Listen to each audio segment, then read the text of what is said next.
want another try, another try. My oh my, this must be desperation time. 5 more years, you're asking, begging the people, you're old and feeble, a walking dinosaur. A political gangster, that's what you are. Now you see me, now you don't. Yellow, red and yellow. Keep this up, and no country tomorrow. Here we go, no more complaining. Time for change, time for change. Tiger, tiger. Time for change. Coalition of independence. Charlie Green and Lincoln Baden. Fighting with MacGyver and crew. All the team fighting for change. Patriots in black, COI, right or that. Now you see me, now you don't. Sounds familiar. You know who we talking about. Changes here.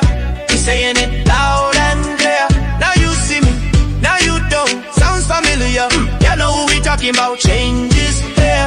We saying it loud and clear. No, we didn't stop the changes here. Go tell your mama, we had enough, enough. We disobeyed. I guess you was yellow one time ago. Now you change it to blue, all your dirty tricks. But guess what? It's still the same old you. The other shoe said we red, but we know you sleep in the same bed. Mother sick dread. Besides red and yellow shoe don't go. But black is more. Now you never take your rabbit and net. No more politics, eh. Now you see me, now you don't. Sound familiar. You know who we talking about. Changes here. We saying it loud and clear. Now you see me, now you don't. Sound familiar. You know who we talking about. Changes here. We saying it loud and clear. Don't be scared. Changes here. I say, don't be scared. Changes here. No fear, no fear. The most high got ya. No weapon shall prosper. Yeah, shall prosper. Changing coming, changes here. Enough for the politics. Oh,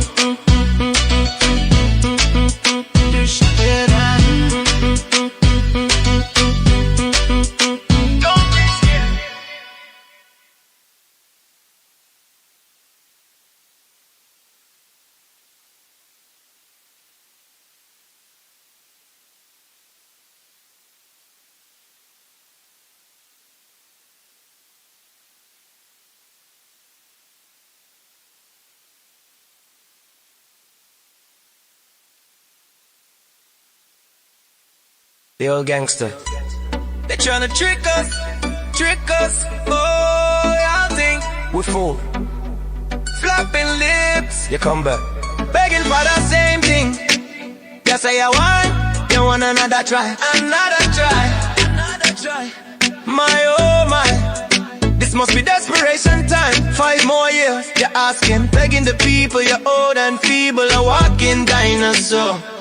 A political gangster, that's what you are. Now you see me, now you don't. Tired of the tricks, taking all from the poor, unrighteous hypocrite gangsters. Red and yellow, red and yellow. Keep this up. Good evening to our social media platforms. Good evening, Coalition of Independence. And good evening to our Eastern Quadrant. Good evening, everyone. Good evening. If you look around or if you look behind me, you would see that we are on site. We are in the Eastern Quadrant of our Coalition of Independence Division. So Eastern as in Yamacraw, Eastern as in Seabreeze, Eastern as in, what else? It's the Fox Hill, St. Anne's, and all of that. If you know East, that's where we are. So you can come and you can rock with us. We'll be excited to have you. We have a lot of chairs. We have a lot of room. So please come.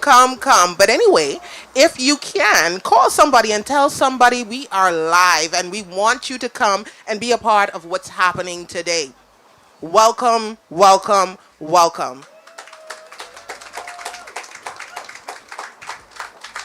Listen, y'all look beautiful under this tent. You look wonderful. Happy Sunday and all that wonderful stuff. But thank you for rocking with us. Okay? Right now, we're going to call our candidate for the Golden Gates constituency, our next member of parliament for the Golden Gates constituency, Miss Charmaine Adderley, the Honorable Charmaine Adderley, and she's going to open us up in prayer, and shortly after we will have the national anthem of the Commonwealth of the Bahamas. Thank you so much. Amen. Thank God for a beautiful Sunday. I think it's good. Let's stand in the presence of the Lord. He is the great King, King of kings and Lord of lords. And so we honor him and we reverence his presence. Let's bow our heads in a word of prayer. Father, we come before your presence today in the name of there's no other name we come in but in the name of your Son, Jesus Christ. Father, we magnify him. We lift him up because, Lord, it's in him that we live and move and have our very being. As we come before you this day, O God, we invoke your presence in this place. We invoke your presence upon this constituency right now and upon this candidate, Yvette, our princess. We invoke your presence on her life and ask for your favor in this Yamacraw constituency. We ask for you to move right now across this way. And even as the wind is blowing, that's how your spirit moves. We don't know where it came from and we don't know where it's going, but we know if you go before us, let your wind blow and touch this community, touch this constituency, and grant favor, Lord God, to Yvette in Jesus' name. As we come together today to fellowship and to open this office, we just thank you, oh God, for having your perfect way. We bless these gatherings. We bless this meeting. We bless this coming together. And we give you all the glory, the honor, and the praise for an amazing day, for a beautiful day, for a day that will touch Yamacraw for your glory. Bless us now as we gather. Holy Spirit of the living God, you are welcome in this place. In Jesus' name, amen. Continue to stand for the national anthem, please. Thank you.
You may be seated. Thank you so much. Tell the road you've trod, lead unto your God. My goodness. March on, Bahama land. I don't know how you feel about that national anthem, but it says a lot. It's very prophetic. The words that say, my goodness. But anyway, thank you, Minister Charmaine Adderley, for that prayer. It was awesome. And again, we are here celebrating with Miss Yvette Princess. I love that. I love that for her. Yes, and we're opening her campaign office and all of that wonderful stuff. However, we are walking and chewing gum at the same time. Mr. Bain will be in shortly as well to do his live, so a lot is going to happen today. So just stick with us. We're going to have a grand time, and we're going to all enjoy this. But without further ado, I will welcome our national chairman, Miss Charlotte Green, who will come with her regards and the official opening for this headquarters. Thank you. Miss Green. Thank you, Miss Claire. Good evening, everybody, and good evening, Bahamas. Just would like to say to all of those that are present, thank you so much. You could have been anywhere, but you chose to come here and celebrate the opening of this campaign headquarters for our candidate, Miss Yvette Prince. So, ladies and gentlemen, and those who are viewing in, good evening. Let me start by saying congratulations to our candidate, Miss Yvette Prince. For those of you who do not know, Miss Yvette Prince is one of our original candidates. She was a candidate for the Fox Hill constituency. and she is still here with us today. So she's one of those resilient candidates, ladies and gentlemen. This office stands as a proof that you are ready to serve, Miss Yvette. The fact that you are still on the ground and present and ready to stand with the people, it says a lot. Every single constituency in this country, in Nassau, including the Family Islands, is awaiting the opening of all of our headquarters. Some might not be open by the time as we are ready for elections, but I guarantee you our candidates are ready. Yvette, this is what real representation looks like. I am proud of you. I am proud that you're still standing. I am proud that you still believe in the organization and the movement. So once again, congratulations to you. I can't wait to see this headquarters on the inside. I did have the opportunity, though, to see it on 242 in the know. Yes, they had a little squabble out here, and the first thing I saw was Yvette's photo going across the camera, 242 in the know. Ladies and gentlemen, we are moving. The Coalition of Independence has not stopped. Since the last general election, the Coalition of Independence was on the ground.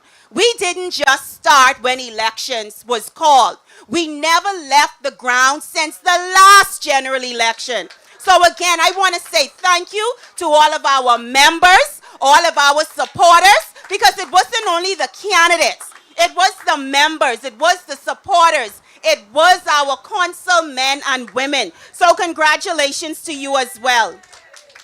2 weeks ago, we were on the ground in Mount Moriah with our drive-through campaign. Yesterday, we brought that same energy into Garden Hills. When we brought that same energy into Garden Hills, and just recently, we stood with Charmaine Adley in Golden Gates as she had her Meet Your Candidate event. Charmaine Adley, are you present? Right here, ladies and gentlemen, please give it up for our Golden Gates candidate, Miss Charmaine Adley. Ladies and gentlemen, this is coordination, this is organization, and this is what real works look like. Across our country, our candidates are not sitting down. They are hosting events, walking their communities, knocking on doors, and listening to people and putting in the hours. That is the difference. Now, I also want to say this because the country is paying attention. Over the past few days, information has been circulating that has been brought to the public by our leader, Mr. Lincoln Bain, concerning serious allegations tied to an individual by the name of... You always paying attention? By the name of... Allegations that pointed to organized criminal activity, international investigations, and connections that raise serious concerns about the governance and national security of our country. This is a Christian nation, isn't it? And we shall have godly governance, right? All right, my fellow Bahamians. Now, whether people like the messenger or not, the Bahamian people deserves transparency. These matters cannot be brushed aside. They cannot be ignored, and they cannot be buried. If there are documents, if there are investigations, then the proper authorities must address them, right? But we realize there is no such thing right now in the Bahamas as proper authority. And proper authority will not be in place until the Coalition of Independence takes the government. Bahamian people, we cannot be silent, and we do deserve answers, because this elections, my fellow Bahamians, this elections is not about personalities. It's about the future of this country. It's about the sovereignty of our nation. It's about whether we can continue to ignore hard truths or whether we can finally demand accountability at every single level. We deserve accountability. And that brings me to this moment. The countdown is on. What do we have coming up in a few days? We are approaching the advance poll. And let me be clear. Elections are won and lost right there at the advance poll. My fellow Bahamians, if you are eligible to vote at the advance poll, but you do not need to vote at the advance poll, I am encouraging you to vote at the general election where your vote matters. I'm not saying it doesn't matter at the advance poll. However, we know what they do at the advance polls. We need a government rooted in accountability, and we know that's not going to come from the PLP or FNM. A government that actually, for the first time in this country, puts Bahamian people and Bahamian interests first. Not friends, not favors, not special interests. So tonight, we are going to celebrate with Miss Prince and this campaign office. But tomorrow, we are going back to work. We are going to push, we are going to move, and we are going to win the government. Because my fellow Bahamians, change isn't coming. Y'all like cream of wheat.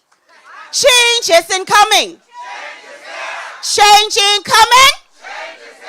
Change ain't coming. All day. All day. Change ain't coming. All right. Thank you, ladies and gentlemen. Well, you should feel absolutely welcomed after that, right? Boots are on the ground. Congratulations again, Miss Prince, for your opening. Boots are on the ground all day, every day. That's why we add that. I think that's why you added that, right, Miss Charlotte Green? Boots are on the ground all day, every day, because we got to do this thing. When we become the government of the Bahamas, we are going to see the change sweep this nation from every quadrant of this country, north, south, east, west, everywhere.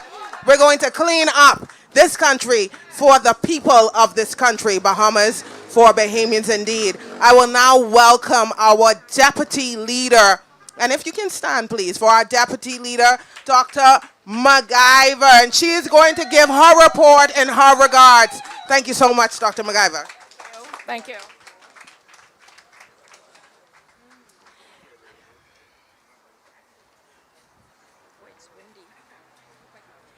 Hello to everyone.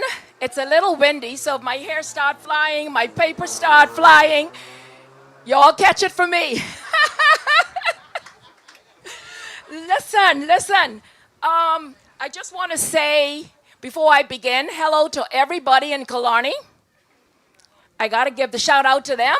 I was in South Ocean yesterday doing my walkabout. That was the last area for me to do. I thought they had taken that out of Killarney.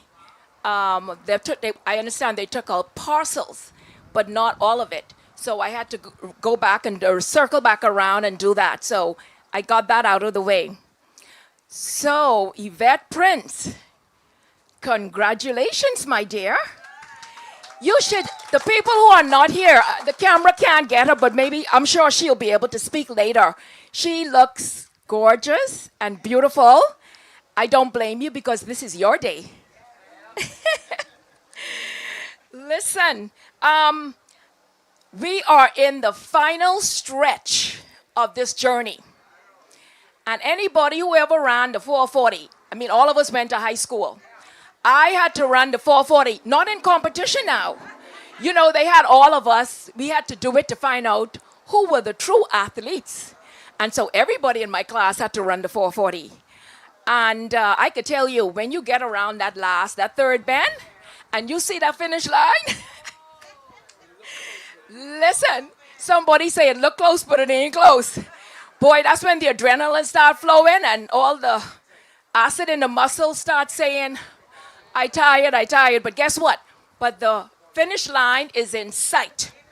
And I just want to say to Yvette, this office will help us to build more momentum as we go into the final stretch of this campaign.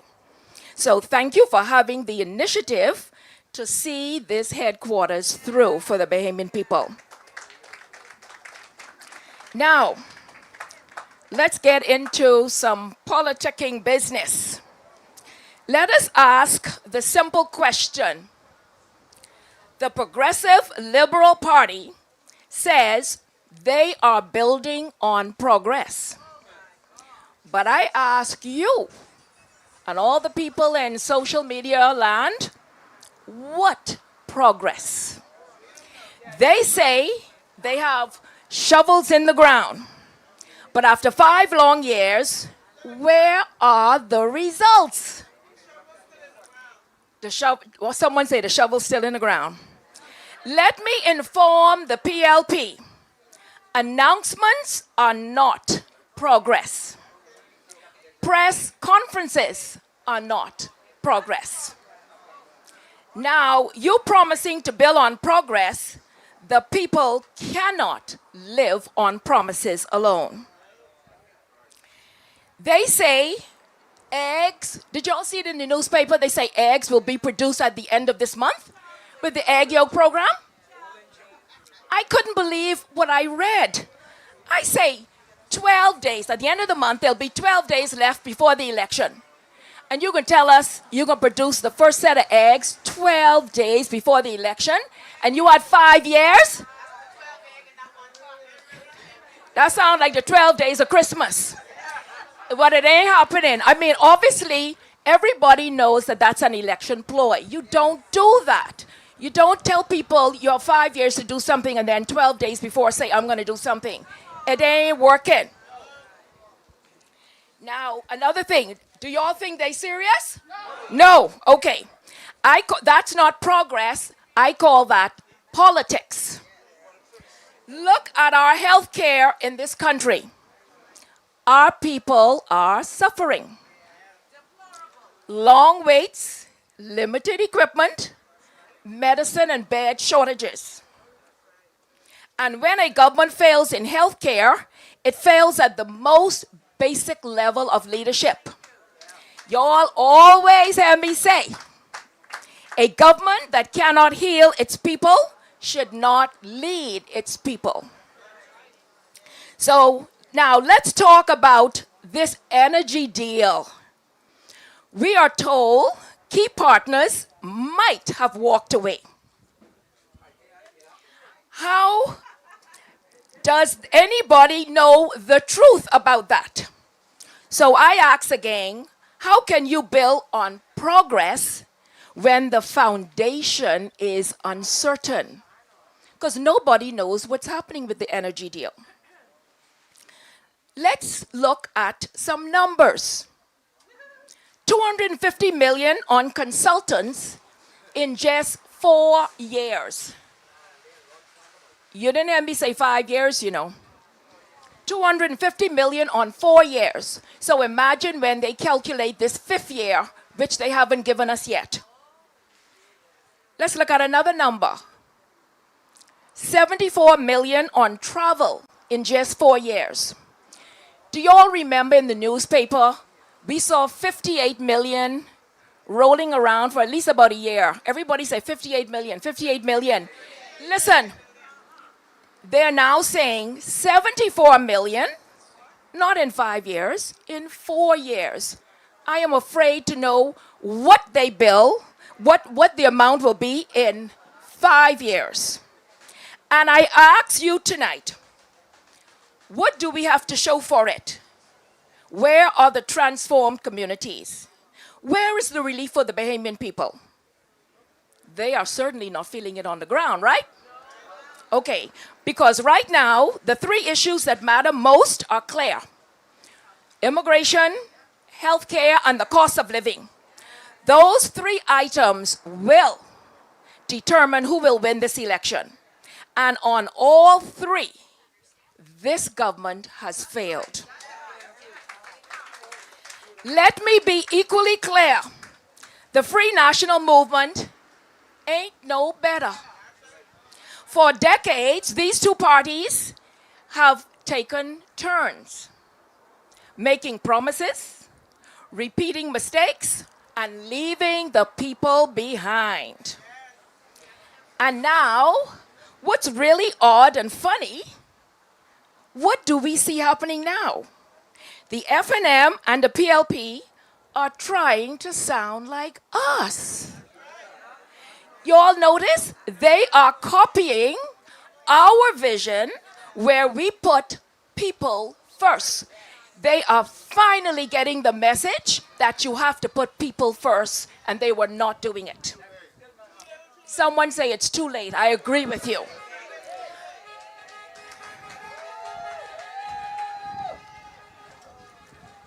Somebody there celebrating the win. But you cannot copy authenticity. You cannot imitate conviction. And you cannot fake leadership. Well, everybody, I'm not going to say who Minnie Lincoln is, but we know who Minnie Lincoln is. I won't say. The Coalition of Independence represents new blood, new thinking, and a new direction for the Bahamas. Mr. Bain, myself, and our team, we believe in transparent governance. We believe in accountable leadership. And most importantly, we believe in people over politics, as I said. As I close, so Yamacraw, the choice before you is simple. More of the same or a new vision. More talks or real results. This election is not just about changing a government, you know. It is about changing the direction of this country.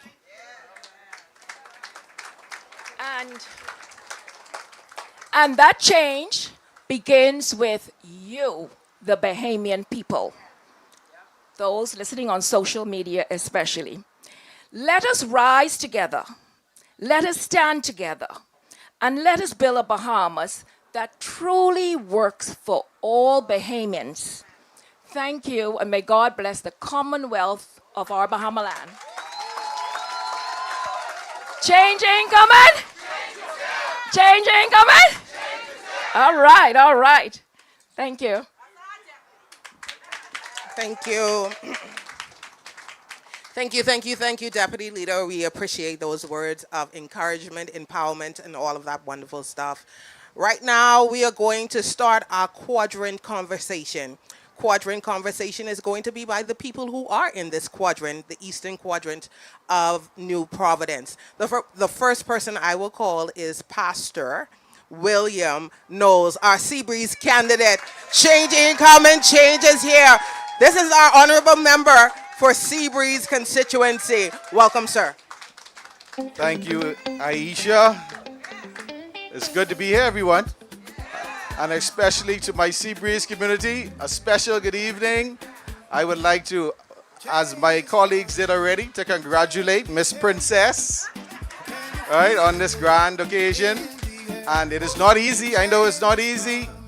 Now, hold on, I hear a little jingle in the background. Yeah, I snuck a little jingle in there. My apologies. Oh. For Seabreeze, led by God, bringing change with If I wasn't a pastor, I'd have been dancing now. focused on youth and there's so much more we can do. That sounds pretty good, though. Yeah. Yeah, but my wife came up with this little jingle one morning, and we're gonna release it soon. So we thank my team, and we can jam a little bit more in a minute. But you know, right now we just wanna first congratulate again Miss Princess. I know that because she is with the coalition, she is not in it for fame and fortune and riches. And I know every one of our candidates are here because we want to see some change in our country, and that is why we're here. And this is what I'm hearing on the ground in Seabreeze. And we're getting wonderful reception in our Seabreeze community. And I'm sure that she is getting it as well. But I wanted to speak to those persons because we do have persons who we see that say, we are tired of the PLP, right? Now, these are staunch PLPs. And then we have some FNMs who are staunch FNMs, and they say, we are tired of the FNM. And they like our vision. But some of them still say, I don't know if I won't vote, right? Some of them are like that. And those are the persons we need to speak to, and I want to speak to today. Because the PLP and FNM has done a very good job of convincing the people that there's no hope for this country. They have did a very good job in convincing a lot of Bahamians that we can't change. And no matter what we put in place, they can be the same. But I want to say to each and every member of this Bahama land and Seabreeze and Yamacraw in particular today, that change is here. And we are here to bring change. All right?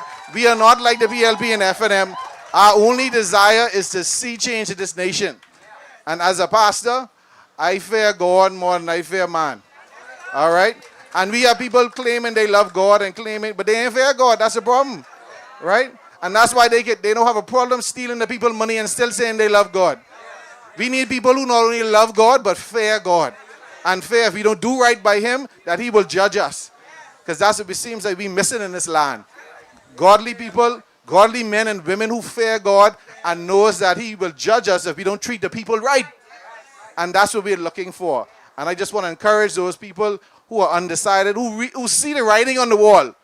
But I want to encourage you, now is not the time to sit out on this election.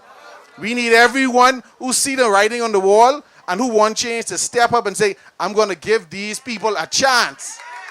All right? We are not like the PLP and FNM, I assure you. And I encourage each and every one to put their foot forward and to stand up for godliness in this nation. And that is what I want to say to encourage our Yvette Princess here today, to continue to do that. And we encourage her, because we know there's a lot of sacrifice, there's going to be a lot of persecution, there's a lot of persons who may come against you from the other side. But we know God is on your side. So be encouraged, be blessed. And change ain't coming. Change is here. Where the jingle, Joey? Sorry, Mr. Producer. Run that track.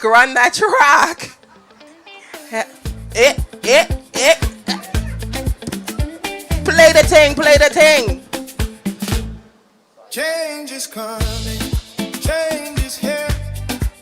Can you feel it? Listen, if you listen to this song, it sounds just like Mr. Knowles. This is his kind of thing. Well, why you in the front here? So you say you're gonna do a little 1, 2.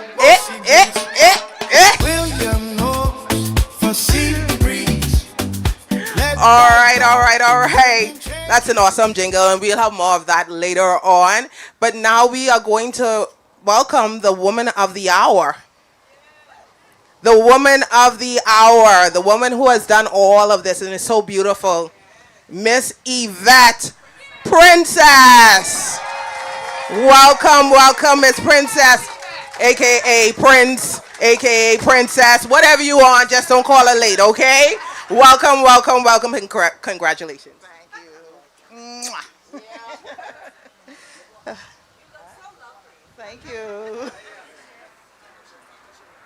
Water, okay. A very pleasant good evening, everyone. Thank you all for coming. I feel honored that you're all here. Happy that you're here. Yes. My name is Yvette Prince, and I am the COI candidate for Yamacraw. Right. Yes. Some people may ask, why COI? And I said, why not? Well, a couple of reasons. One, I'm not doing this because I'm a career politician. I am here because I answered a call. Yeah, I spent 20 years at Nassau Cruise Port, which is now Nassau Cruise Port, as the president of tenants, fighting for the needs of businesses there.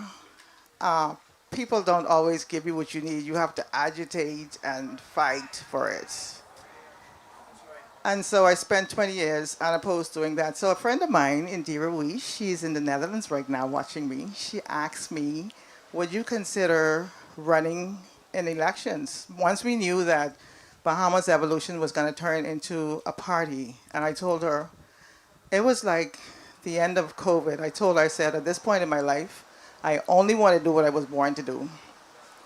And 3 days later, I heard, I used to go to BFM, and a part of their prayer said, turning followers into leaders and leaders into agents of change. And then I heard Pastor Miles say, but you have to participate. And so I took my phone up.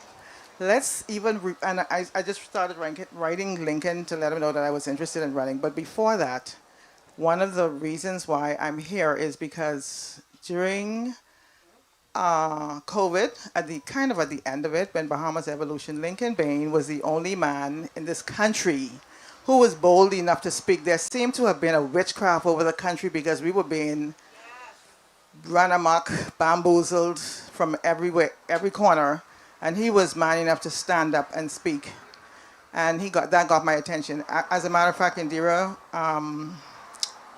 told me we have to listen to him, so we listened, and then we joined Bahamas Evolution, and because he was bold enough to speak, that is why I'm here. Because it was just, the country was so silent. Everyone was silent. Nobody was speaking. The pastors weren't speaking. And at some point, I'm like, where is the Christian Council for the country? They were all absent and silent. So it was a relief to hear somebody speaking up for Bahamians. And that is why I chose COI. There's no one else in the country who is doing what he has done. And I love him and appreciate him for it. I know it's not easy. I know that it's not easy for him to do, but he's doing it anyway. He's smarter than all of these prime ministers that we've ever had put together.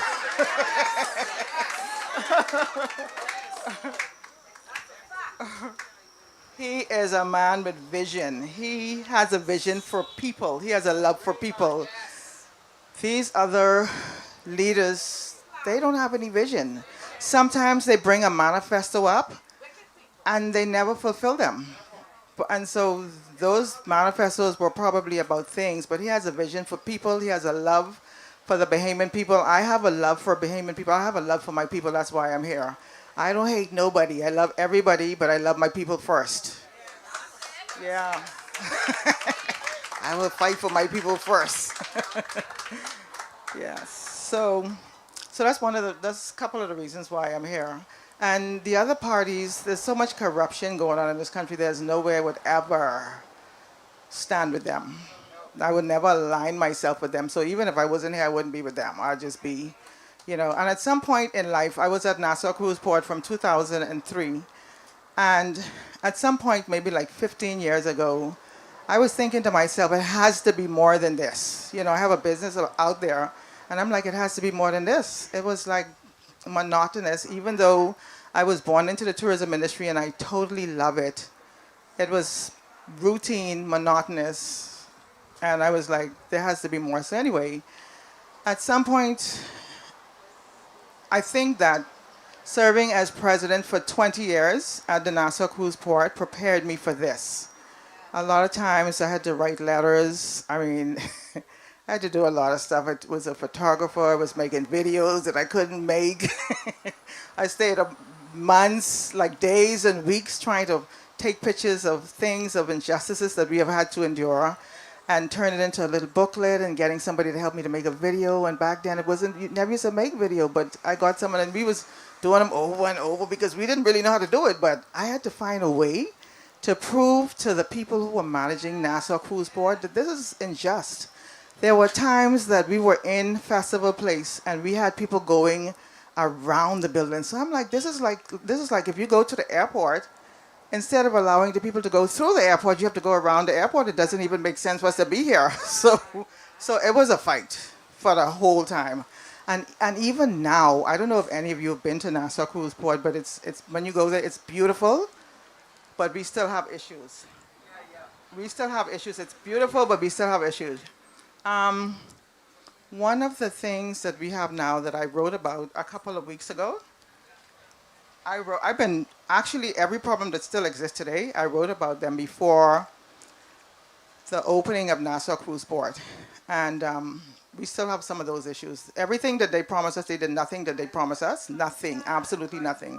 And so even up to a couple of weeks ago, At Nassau Cruise Port, every booth was built, every retail space was built with a sewer line. And so in the main area, there's a couple of bathrooms, but the one that's near to us is like, I have to go across the road and down the road to get to the bathroom. And so we have our business spaces there open. And to go to the bathroom, you can just lose all your inventory because people could steal them, you know. And so because a sewer line was put into every retail space, eventually I decided that I'm gonna use the sewer line. I mean, like, we had to go and wait on a line because there are 3 stalls in a bathroom with 20,000 people in Nassau Cruise Port a day. It's ridiculous. And so you have to go on the line, and then you have to do the pee dance and all that to wait in lines before you could use the bathroom. So I decided that, you know what, I'm gonna spend my money and put a toilet in. Because they provided the sewer line. They were provided at construction. So I put it in. I don't know how long, over a year ago. And so a couple of weeks ago there was a sewer smell, which was there from day one, and I told management that there's a sewer smell, and so because a little man from Turkey. They had a lot of people from Turkey building Nassau Cruise Port. There was a little Bahamians and a lot of people from Turkey. So he told management that I have a toilet. I mean, they put in the infrastructure for us to be able to put a toilet in, and I put it in. And so they've been after me for a toilet, and so I had to fight for that.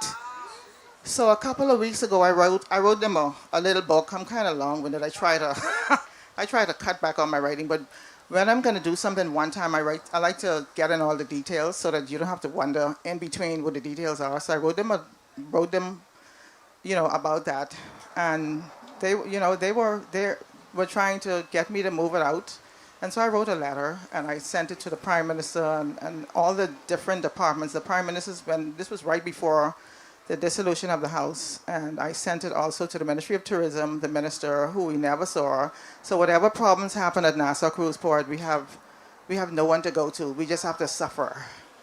And I also sent it to the port controller, Jobeth Colby, who's the Minister of Port, and all of her top management people. I sent it to Environmental Health. And, it made me so sad because having a toilet is a basic human right. And so here it is in 2026, I'm fighting for something that's a basic human right, which we should not be fighting for in 2026. It made me feel like slavery. The only thing is, I am a runaway slave. I am a runaway slave, so I don't really say a lot. They don't, if they didn't bother with me, I wouldn't write. I wouldn't do what I did, which was write a letter and told everybody. Yeah, but so anyway, hopefully when we become the government in May 12, 2026, every retail space at Nassau Cruise Port will have a toilet in it. Also, all of the promises that they made will be addressed when we become the government. So, Nassau Cruise Port, y'all better vote for COI. Change ain't coming.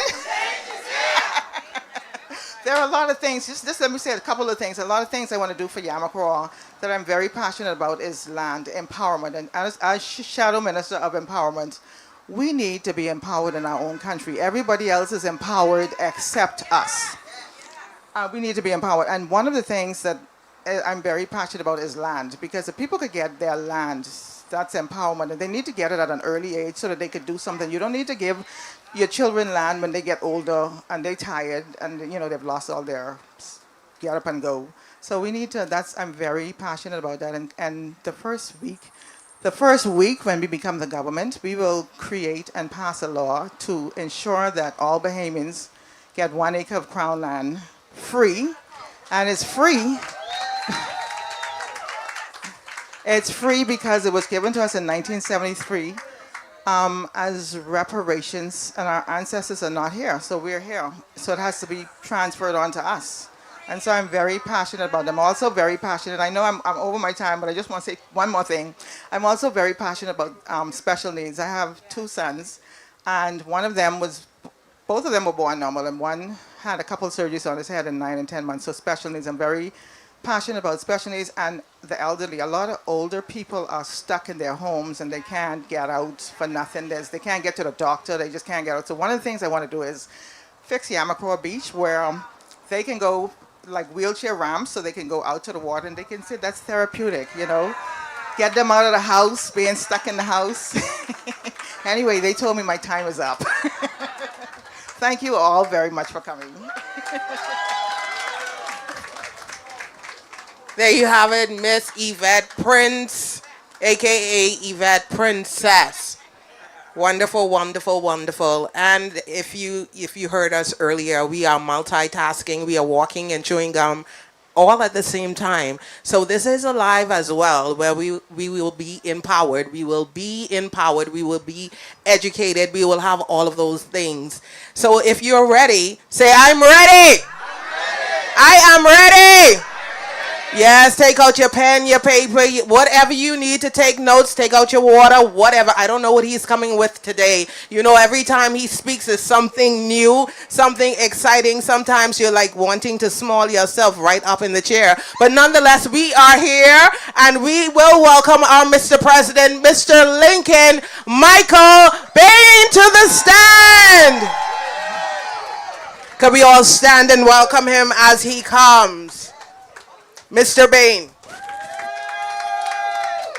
Woo! Eno music, Mr. Producer. Okay, all right, sleeping on the job. Oh yeah, oh yeah, oh yeah, oh yeah. Oh, I think we're full.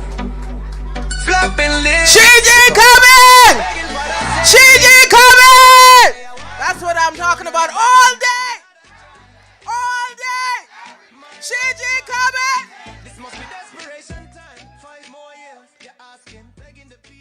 All right, you may have a seat.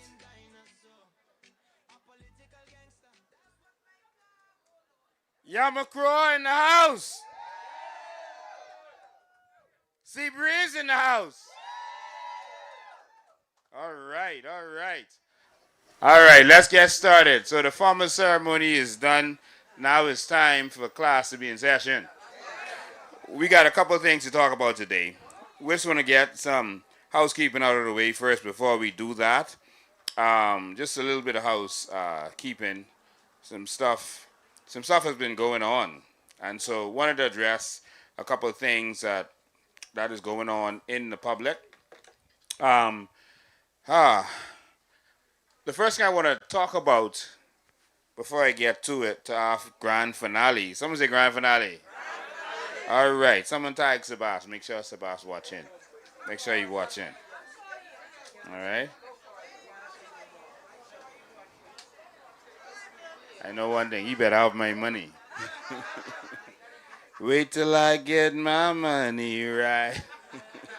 Na na na na.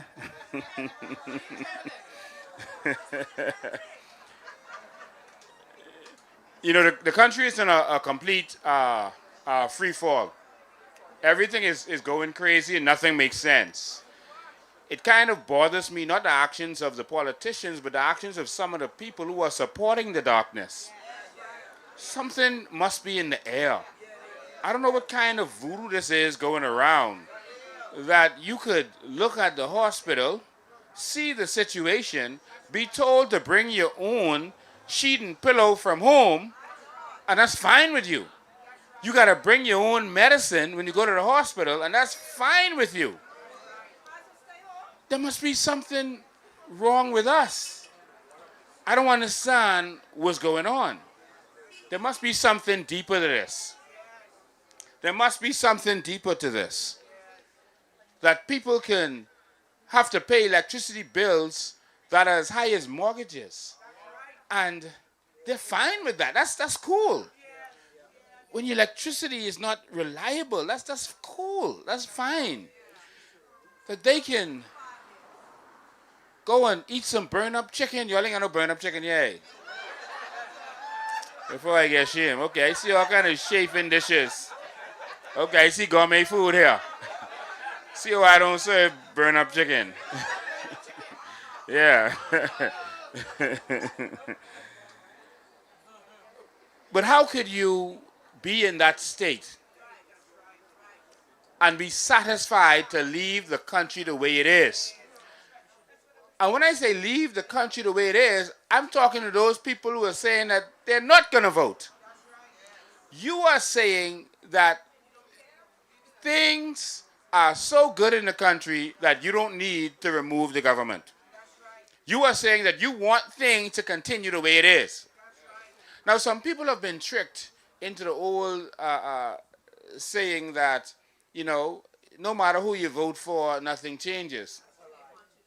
You've been tricked into that, and that's because you've never voted for change. You always vote for the PLP and F&M, and that's one party. How do you vote for one party and expect change? But I understand. My mommy and daddy didn't know that there was one party. They were tricked. So I understand. Grammy didn't know. And so all of us was tricked at some point. I was even tricked at some point. We didn't know. And so our job is to wake up our friends and neighbors. They don't know. They don't understand. They don't know what it is they're doing. They don't know that by not voting, they're letting some foreigners come in, some with passports they earned, and some with passports they bought illegally. And they're going to let those persons determine what happens with the future of our country. No one outside your house should determine what happens in your house. No one in your country, no one from outside of your country should determine what happens inside your country. We can't let these foreigners come and vote and we are saying that we don't want to vote. I mean, they are so happy to vote, to take part in this. And we are so scarred from this evil PLP and F&M that we are here saying that, you know what? Let it stay the way it is. It don't matter. Some people are saying, I have to work anyway.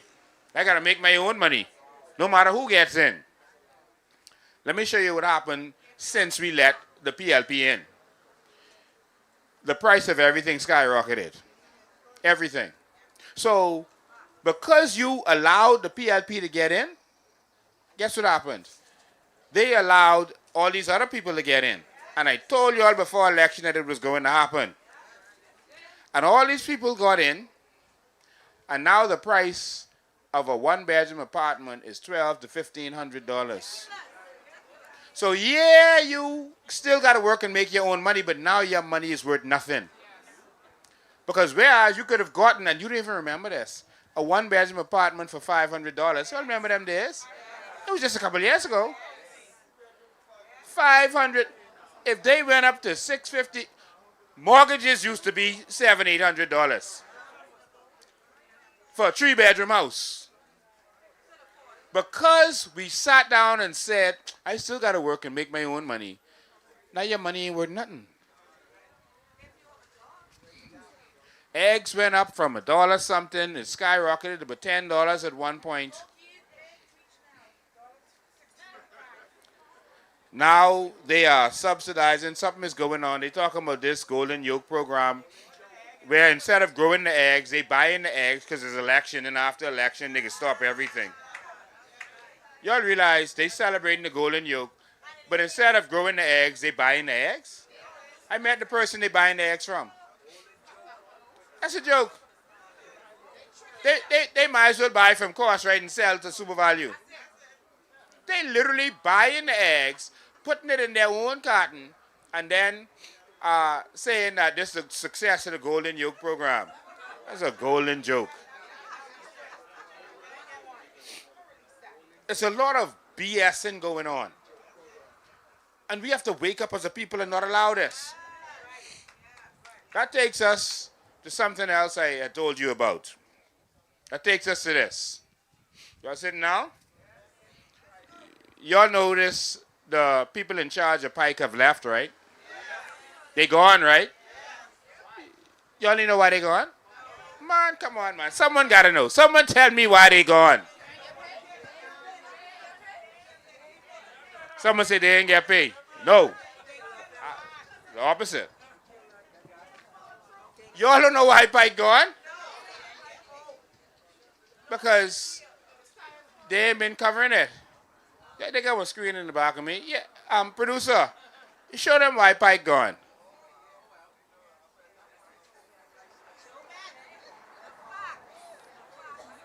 Huh?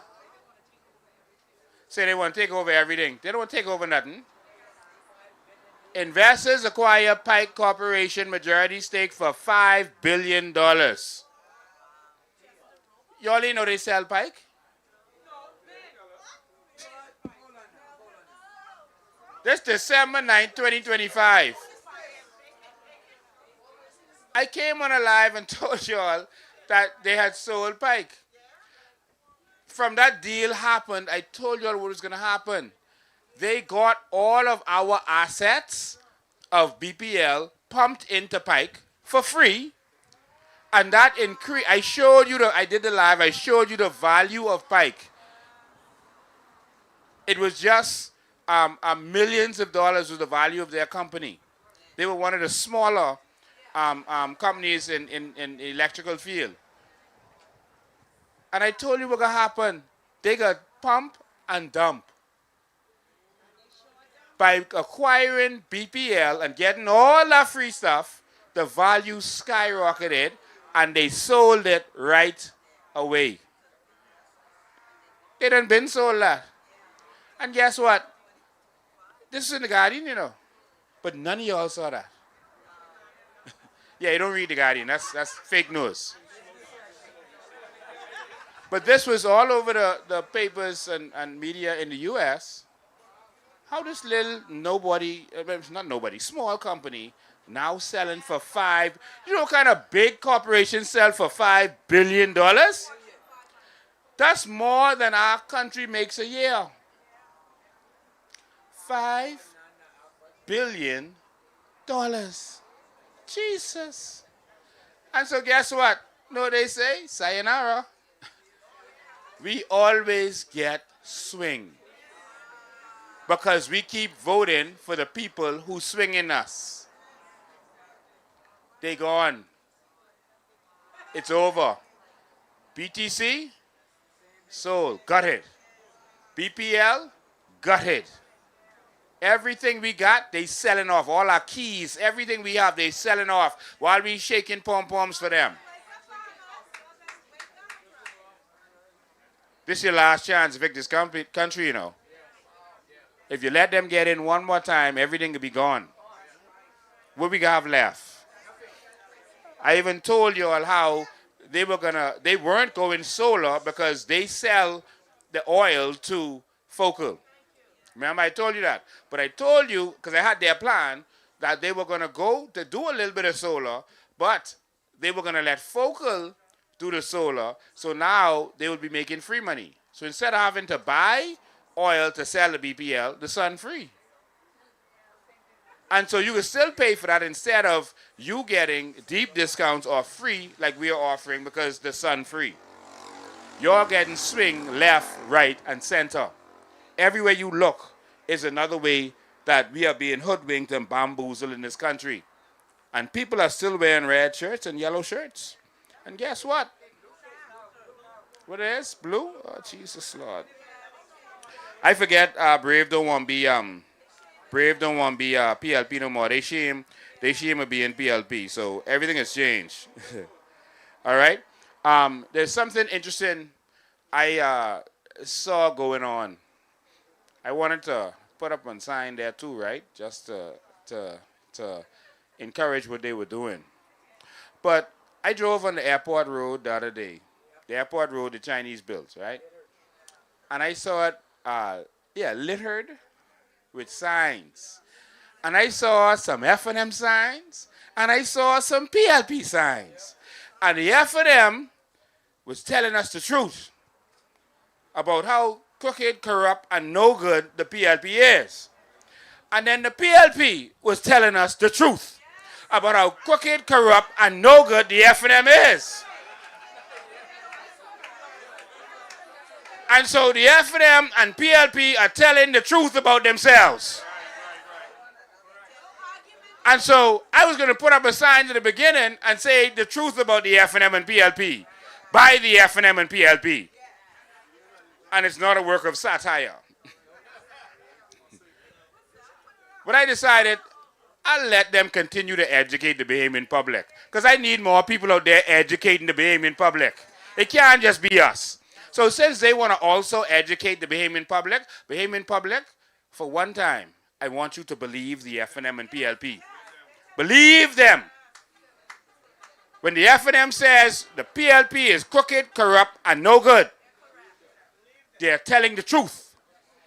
When the FNM and the PLP says the FNM is crooked, corrupt, and no good, they're telling the truth.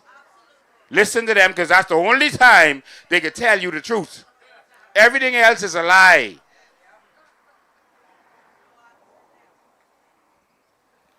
And so I thought that was such a beautiful thing on the highway. That highway is beautiful. I'm going to drive that again today as I'm on the way to get some ice cream. And I'm going to look at that again. Y'all enjoy the truth, all right? You only can hide the truth for so long, eh? All right. So now the truth is starring in full effect. And so also I want you, we're not going to get our car flags in time. And so we are going to use the Bahamas car flag. I think that suits us more anyway.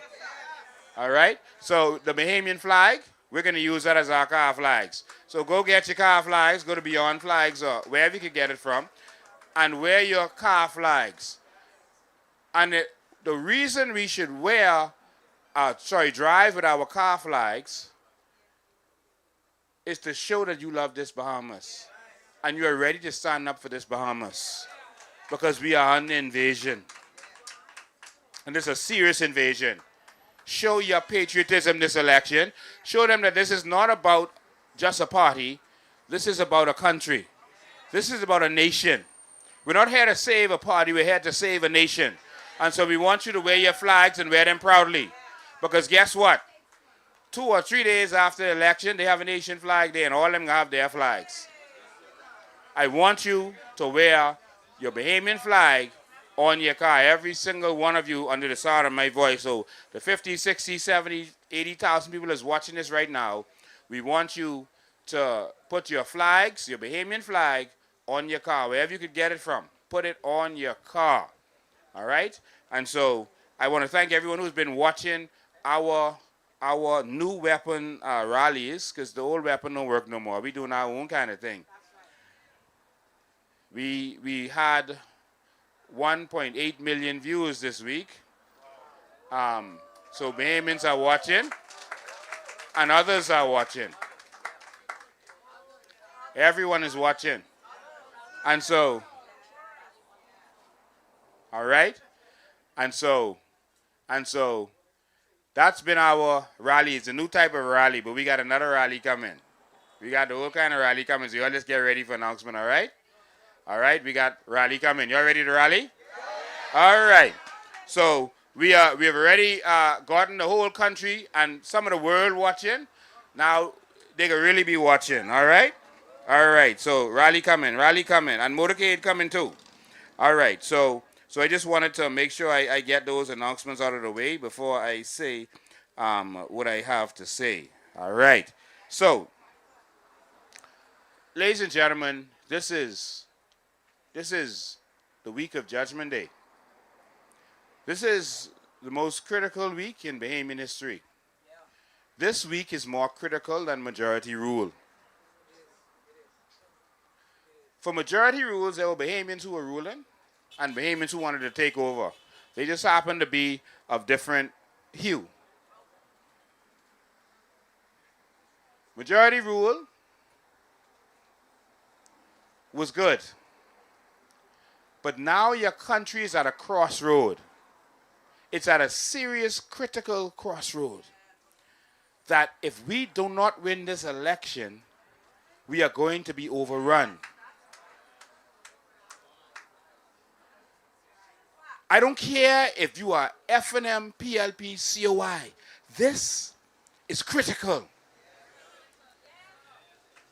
Because the people coming to take us over are telling us they coming to take us over.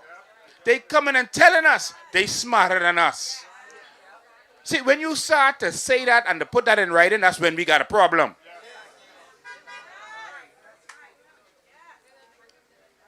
You could come live in my house, but when you start these talks, when you come to take over my house, we got a problem. Time to get out. Bahamas, we have to fight.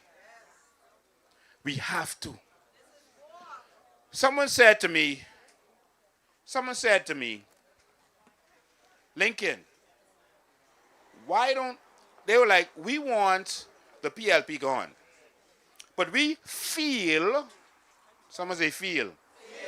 My feelings is deceive you. We feel like the F&M could beat them. And so why don't you join with the F&M so that we can make sure the PLP gone? Let me take you on a little history lesson. Last election, they said the F&M really gotta go. We gotta get rid of them. Why y'all don't just join with the PLP just to make sure the F&M gone?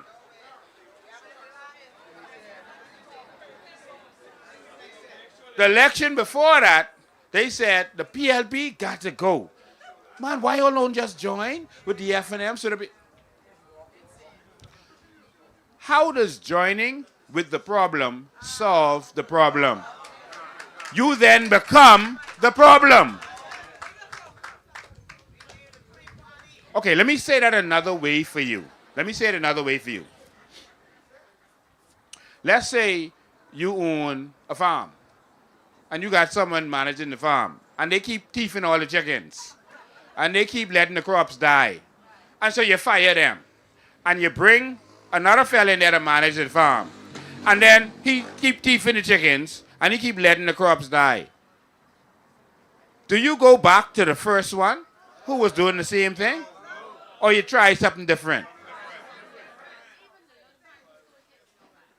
I mean, that is so common. I don't understand. Like, what is it about that that's hard for Bahamians to understand that the PLP and the F&M has failed us? We can't go back to them. We have to try something new. Jesus said, anyone here smarter than Jesus? No? No one? Y'all sure? Don't lie to me. You're positive. Well, Jesus said, since he's smarter than all of us, you can't put the new wine in the old wine skin.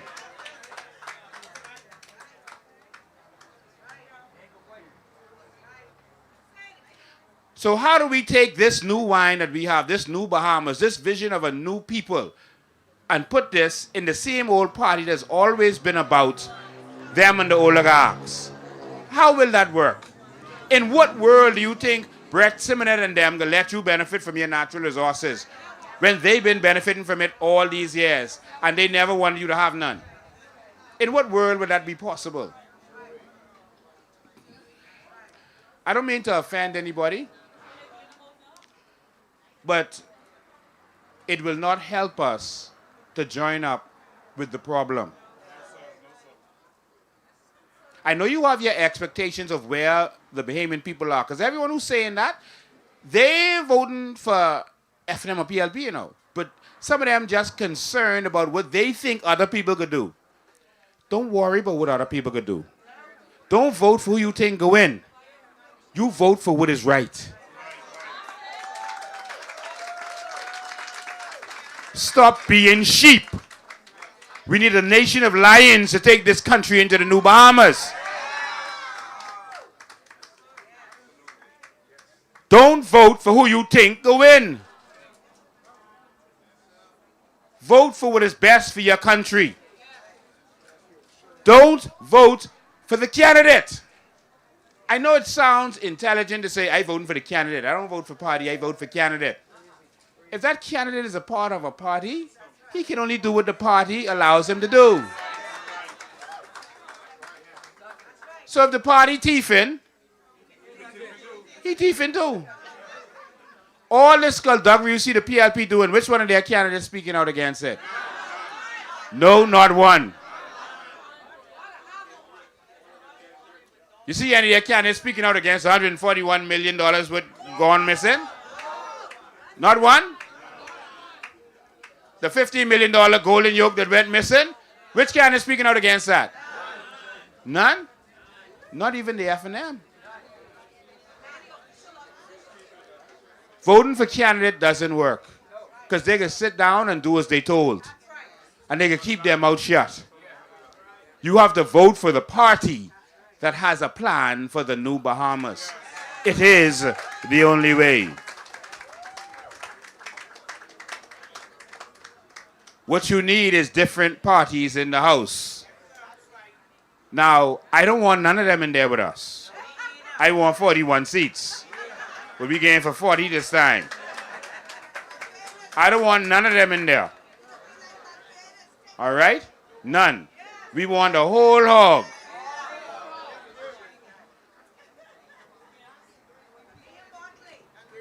But, ladies and gentlemen, we need some new, fresh ideas for this nation. This ain't working. We'll talk about that in a minute.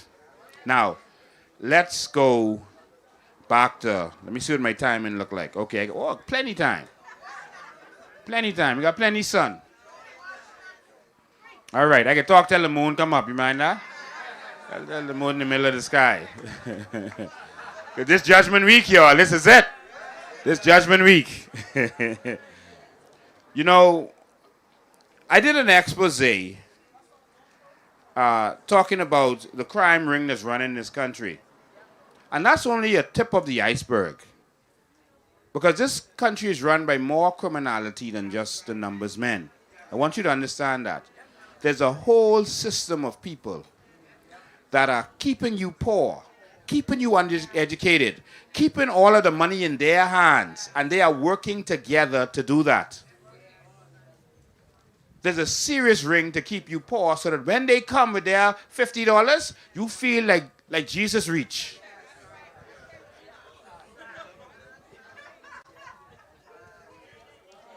When they cook that burn-up chicken to their rally, you feel like, oh, Jesus, I didn't know where I was going to get something to eat.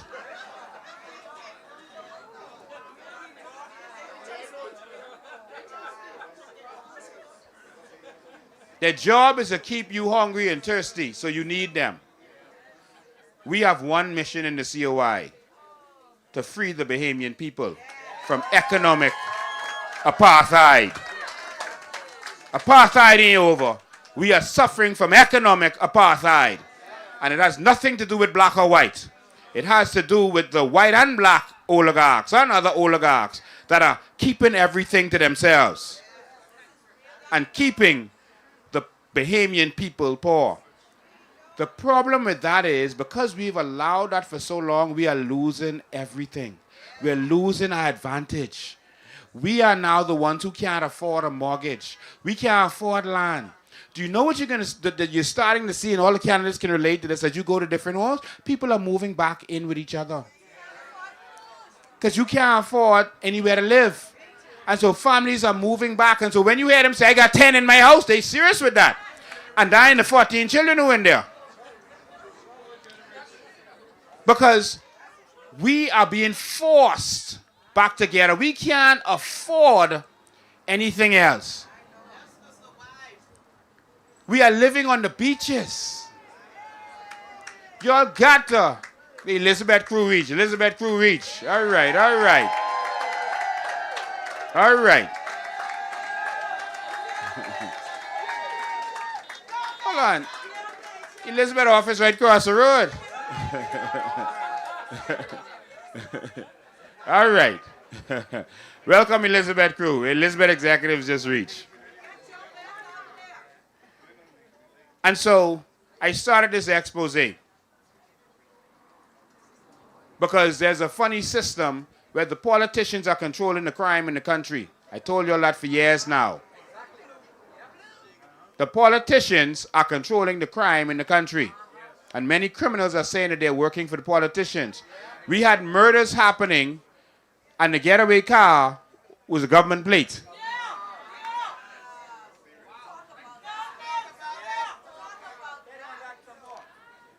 I want you all to understand that it's the people in power who are committing crimes.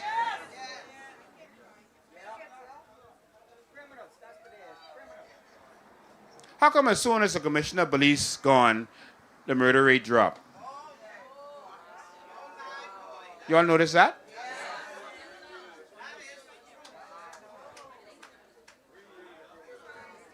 Were the hitmen working for you?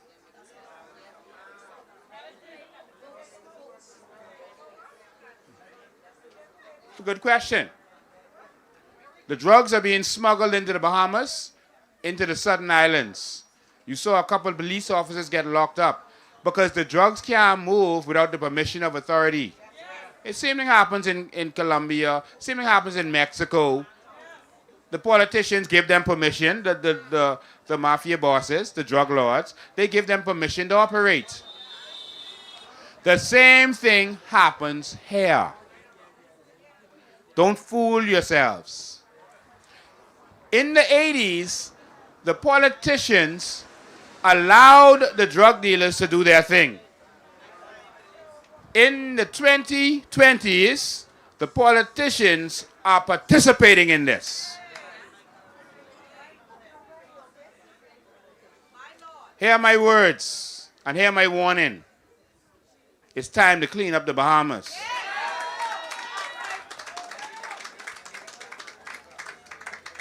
We got to fix this. The drugs were then being smuggled out of the northern islands.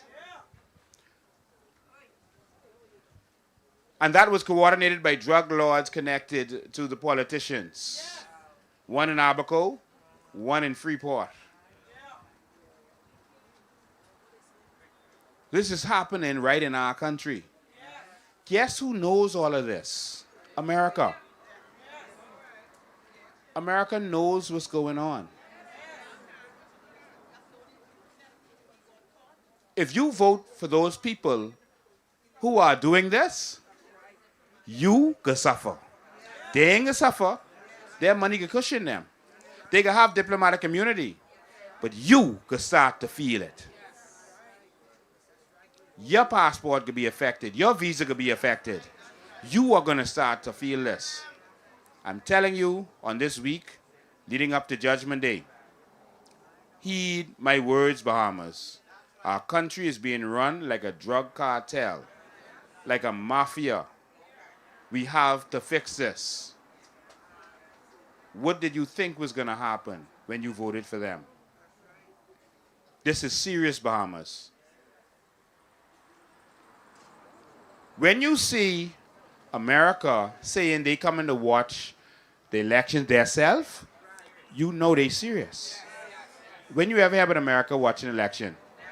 I've never seen them come to watch our elections. The OAS always does it. Well, not always. They started in 2012, somewhere around there. But the OAS does it. But not America saying we coming ourselves. When have you ever heard Britain saying we coming to watch this election? I want you all to think seriously about the actions. Don't just watch the words. When America say they coming to watch y'all, they ain't coming just to watch the politicians, you know. They coming to watch y'all. To see if you could choose corruption. Because if you choose it, you can feel. Now, they can't verbalize that. But when we started to let them people flood into our Bahamas and let them come in willy-nilly, and they saw all the corruption happening, we couldn't get indefinite visas no more. Remember we used to have indefinite visas? We started recently to be included with countries who had blocks on them. That never happened to us before. They said these countries, the people who applied in America from these countries, you can't come in, and Bahamas was included. Us? Like us? All we want to do is go to Walmart and go home. We just need a little bit of Red Lobster while we're there. Man, 20th Street. Y'all don't go 20th Street no more. Y'all fancy y'all just go up north. This Orlando crew. Y'all gain Orlando because what happened in Miami, that didn't get takeover. City game Panama now. But I'm saying that to say, y'all, if we let the PLP and the FNM, and I'm saying on FNM because they are just as bad when it comes to immigration, and if you let them come back in, they could be worse. Because Fred Smith running that. Don't ever forget that.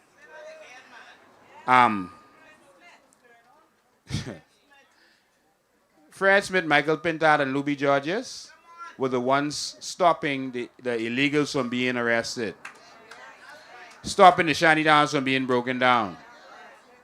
I want you to know that the same people funding the F&M. You heard Brent Simonette say it will be inhumane. If you send a fellow who murdered a little Bahamian girl and put her in the bush, it'll be inhumane to deport him.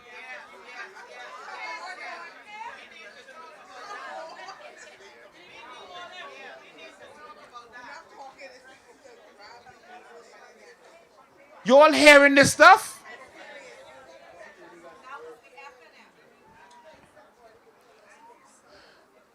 So the country is being watched. Remember, I warned you. Everything I say comes to pass. Because when I say it, I know what I'm saying. If you let the F&M or PLP get back in, you are going to have income tax. Now, if you let them get in, if you don't fight hard enough, if you sit down waiting, oh, Lincoln, tell your candidate go here, tell your candidate, no, what you doing? We all got to fight this together. You got to talk to your friends and family. I can't reach everybody. I can't touch every inch of this Bahamas. But one of our people is in every inch of this Bahamas. And your job is to reach them.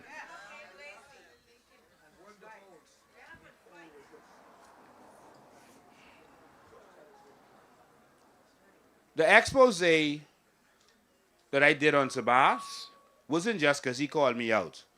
And Fred Mitchell should have tell him, don't do that. I guess Fred Mitchell wanted to happen. Fred Mitchell was snickering. Oh, yeah, he could get it. Oh, oh yeah. I heard Fred Mitchell had a watch party with all his young men.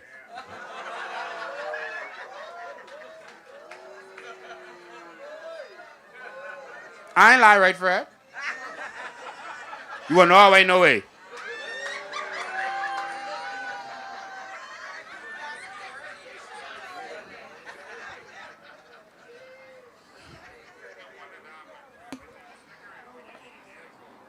But on a serious note, I wanted to show you how corrupt this country is. They find every single way to suck money from the Bahamian people and then give you crumbs. Just enough to keep you alive, enough to keep having to work, having to be obedient, afraid to show your face because you don't want to lose your job. You don't want to lose your contract. To keep you fearful, to keep you on the ground.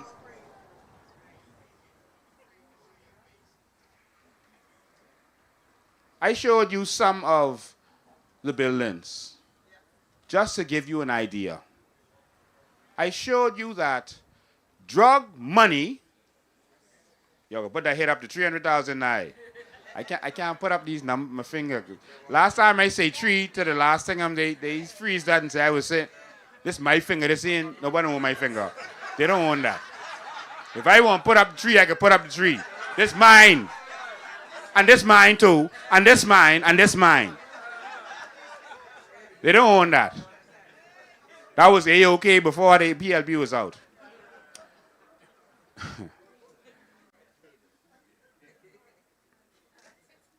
I showed you that drug money. I showed you that the persons who was arrested for drugs, who really was a shipper for drugs, who really moved stuff, the Keith Major fella would move the drugs on behalf of other drug dealers and on behalf of himself.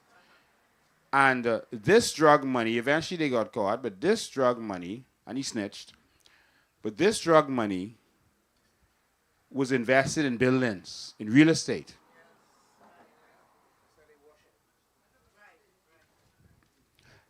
And then that's one thing, because bad things happen in the country and people do wrong things. All of us have done something wrong, all right? So bad things happen. But bad things is not supposed to be justified. The law is not supposed to make bad things good. It's one thing if you have prostitution in your country, but you shouldn't be giving the prostitutes police escort. It's one thing if you're dealing drugs, but the drug dealers can be protected by the police. You see how crazy that sounds? Well, how crazy is it that billions would be bought with laundered money, and then the government would rent that from them so to justify the money going into the bank? That's what our country is going to. And guess who knows that? America knows that. Britain knows that. The world knows that. Only y'all ain't paying attention. You can suffer if you let the wicked people continue to get away, because only them benefiting from this. Don't mind them being friendly and giving out all kind of things and going in Fort Charlotte. Well, where you been before this? Why you wasn't in Fort Charlotte before this? How you just show up and you just loving everybody all of a sudden? And if you love everybody, why is it only in Fort Charlotte? That's because you're only doing it for votes. You all don't be deceived by them throwing this ill-gotten money at you. So the drug dealer was partners with Sabas and Adrian. Adrian was the people's smuggler, trafficker. You saw the Epstein files. All right? I showed you Sabas's association with the Alexander brothers that he needs to explain since he's in public life now. And one of them said that they sold him I wasn't supposed to tell you, I heard that from them. One of them said that they sold a condo directly to Sabas. The Alexander brothers, fellas who got locked up for human trafficking, raping. I mean, these are the worst of the worst. They worse than Jeffrey Epstein, but they was his partners. They did stuff with him. And they used to bring women to the Caribbean, you know, to kidnap them, bring them, put them on the plane. Use your country. Like Jeffrey Epstein was trying to buy one of our keys, and Brave Davis, them sent him a letter saying, we give you the key and we give you residency. He ain't asked for residency, you know. Brave said, I'll give you the key and I'll give you residency. That's the Epstein files. And so we showed you the connection because it dirties our country. And so the man told me, show him $50 million in contracts. So what I wanted to do was show y'all first, because I couldn't do this in one sitting, because this was plenty to take in. And I want you to know there's plenty of documents I had to read through. And so I wanted to show y'all first how to start, because we don't even think on that level to even believe this kind of stuff. Like, we never thought this kind of stuff was going on in this country. We thought the fellas were selling numbers and then just buying a bunch of car, you know, buying a bunch of building, and we was ignoring them and letting them be. We didn't know that it was involved with cartels, with drug money, people smuggling money. We heard some stuff, but now you know. And so if you vote to regularize this into our government, then you take what you get. Colombia regretted today they let one member of parliament get into their government, and that was Pablo Escobar. He ran for election. And money could buy people. Yep.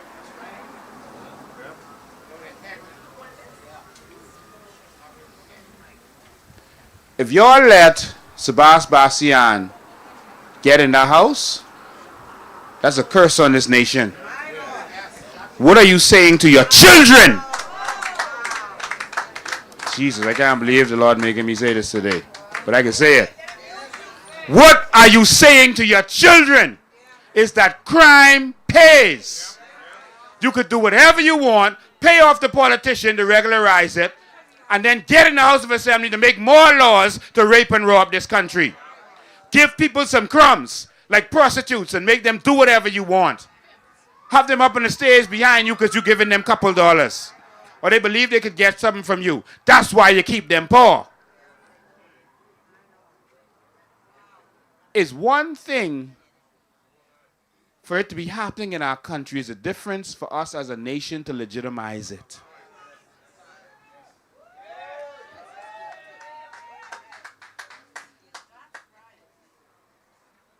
I had one fella, he plays numbers all the time. He even drinks. And he said to me he didn't vote for, do the yes vote to allow numbers, legal numbers. I said, but you play numbers every day. Why didn't you do that? He say, it's one thing to do it, to do bad things. It's another thing to put your X on that. He said, yeah, I know I committed my little sin. That's his words. But I ain't go put my X to that. God can see that different. Listen, if you let Sabas walk in the House of Assembly, this ain't about a Bahamian young man who break the law as a criminal, worked with criminal cartels and drug money, and now is buying his way into the House of Assembly. Make this make sense. He cannot be a cabinet minister according to law because of the industry he's in. That's in the law. That anyone who is interested in the numbers thing cannot be a cabinet minister. He is still interested in it. He stepped down as CEO, but he still has shares in the company that owns the company that owns the company. He hide it, just how I showed you all, he hide it in different companies. So he still has the shares, all right? And then he still has shares in these trusts and the foundations, right? So he cannot be a cabinet minister. Why he doing this? To be an MP? To make $28,000? No, he wants that diplomatic passport. He influenced Dr. Minnis somehow to give him a diplomatic position so he could get a diplomatic passport because he needs it. He then influenced Brave to give him a diplomatic position so that he could get a diplomatic passport. But you see, he don't know about what's next. And he don't know that he could trust them to do it again. And so he needs to become a member of parliament to be able to continue to have that diplomatic passport. But let me tell you something. There's a dossier out there with all of them. And that diplomatic passport can only help you so far. And it can only help you as long as Brave Davis is prime minister and he has diplomatic immunity and he won't extradite you. But if you see Brave gone, when you see Brave gone,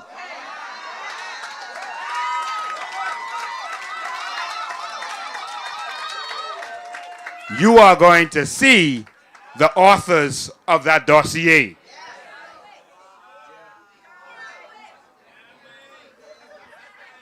So Bahamas, watch the company you keep. The illegal immigrants coming here is going to cause it bad for you. The FNM and PLP is going to let them come here. Let's fight that. All right? Listen, man. I love me some Red Lobster. Y'all don't mess with that. Y'all fix this, eh?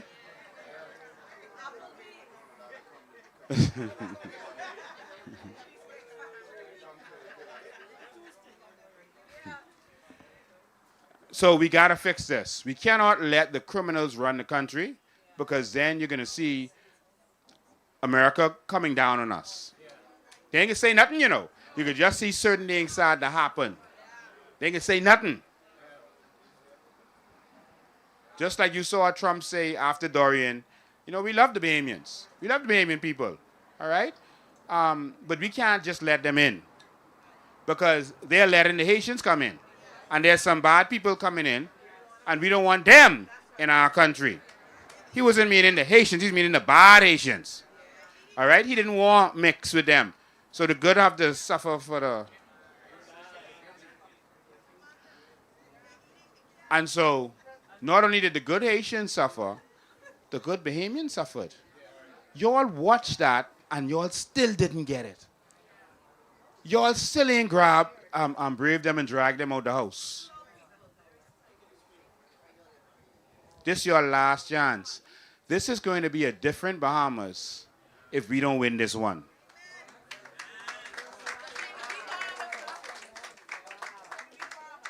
And so, this is a grand finale.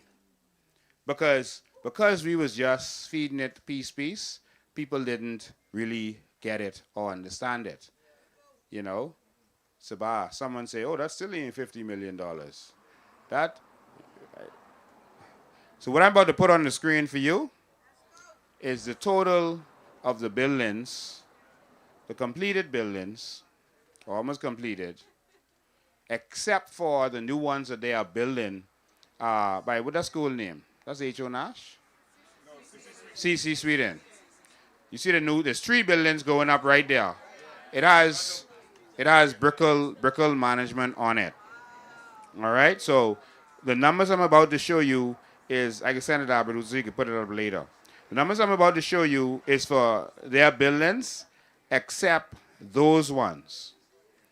I come to show you what drug money and people smuggling money can do. It can lead wherever they want it to lead. And it can corrupt an entire nation.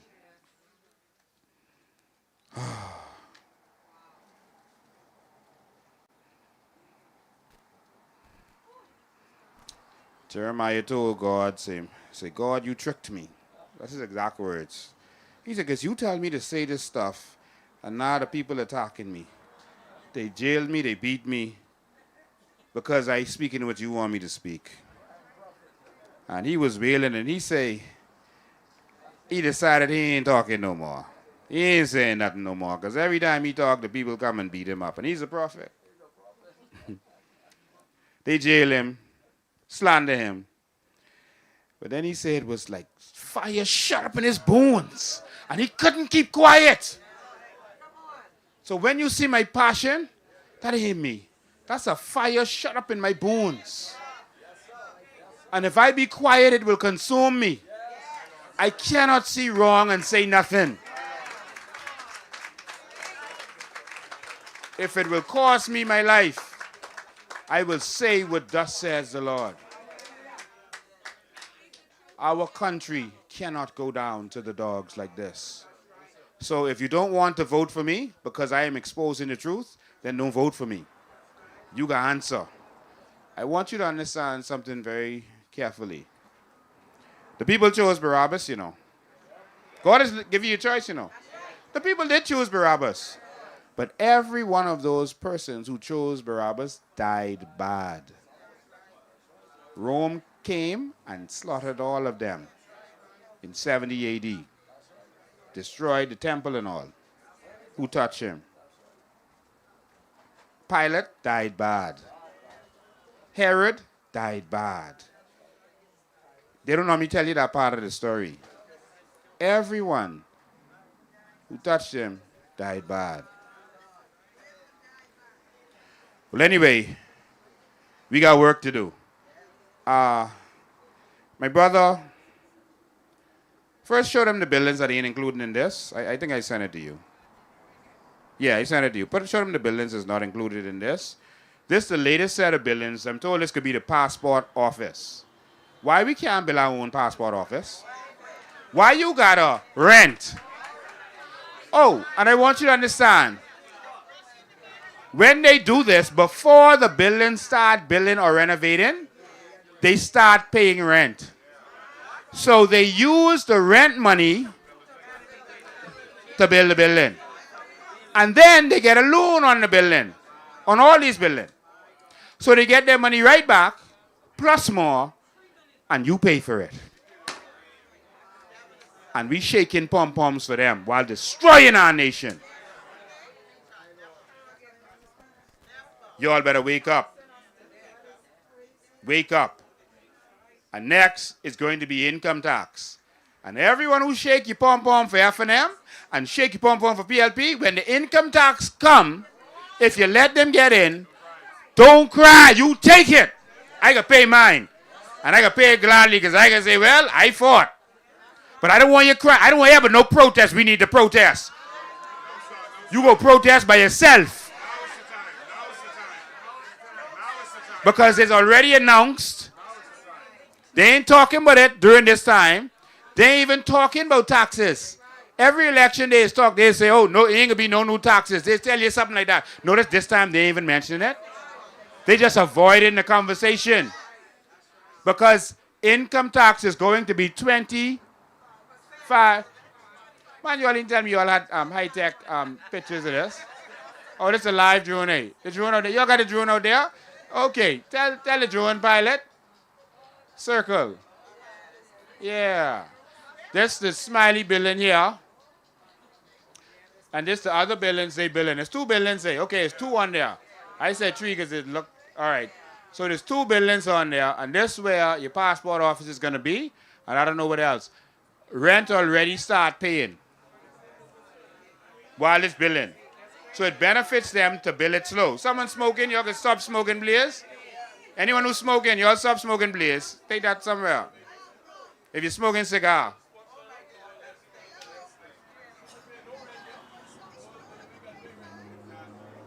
Because the wind blowing straight this way.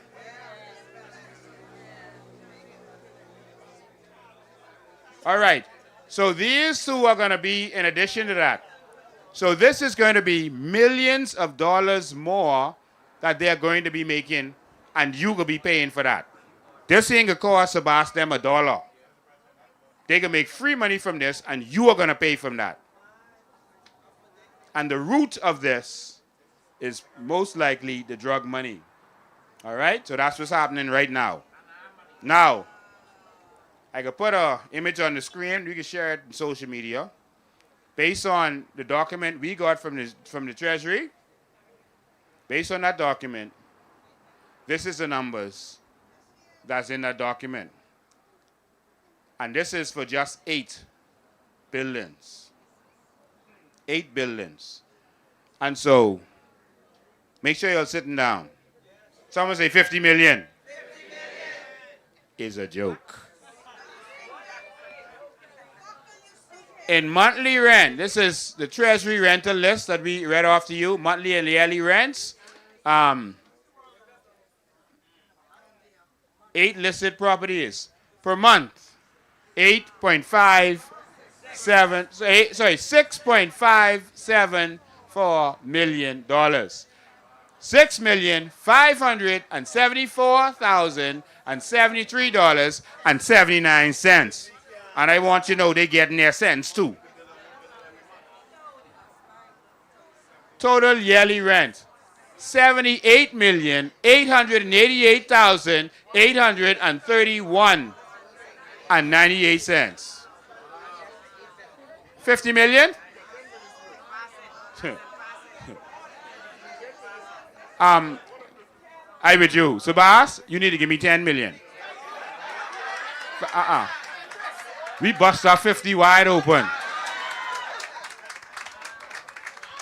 So let's break it down.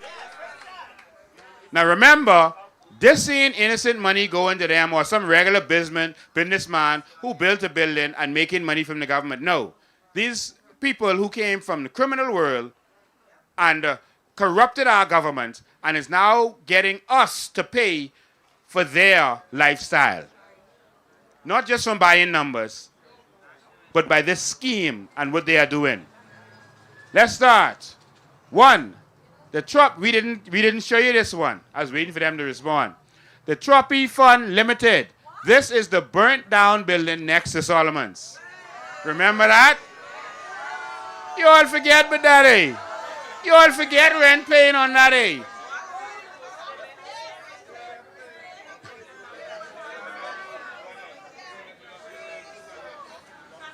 Okay.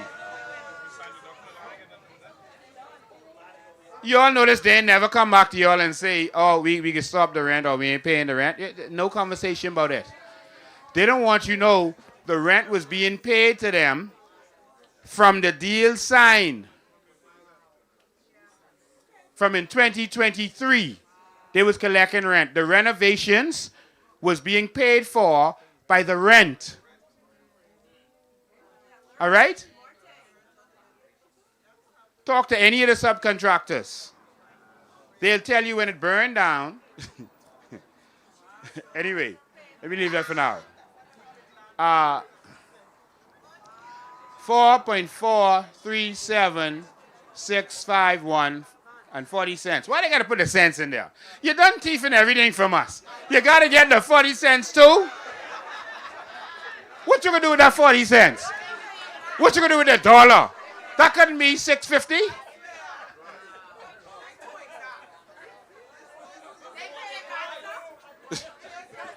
I mean, you're taking the cents too.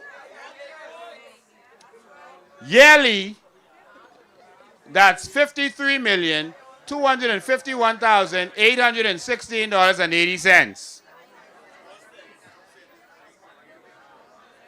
Someone say 50 million. That's 53. 1 billion. So if they don't want us guessing and assuming and having to go to patriotic civil servants to get documents and possibly misreading documents, if you don't want us assuming, just give us our Freedom of Information Act. You see why they can't give you the Freedom of Information Act?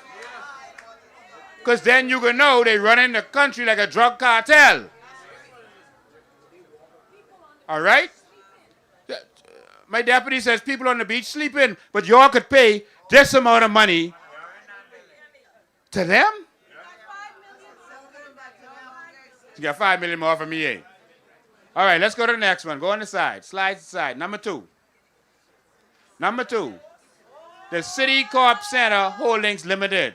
That's the former City Market on Rosetta Street. Monthly, $585,999.70. Man, you can't put the cents in there, man. You can let that slide, eh? The cents too? No, man. Yearly, that's $7,031,997.36.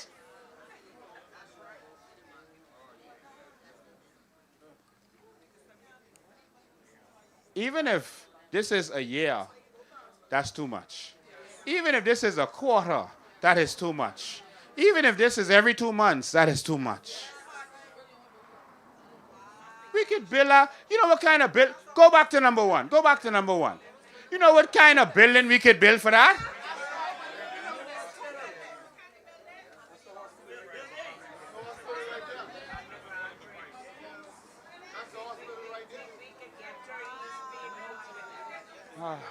What we could get?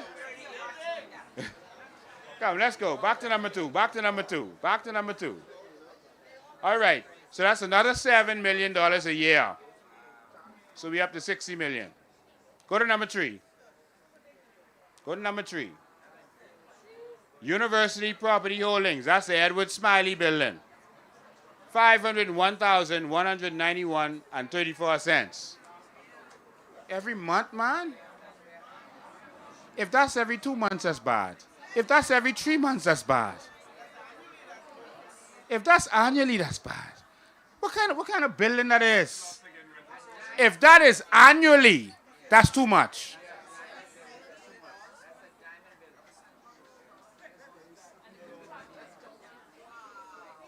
Yeah, and she said, huh? He asked if it's going back into the Bahamian banks. Oh, boy.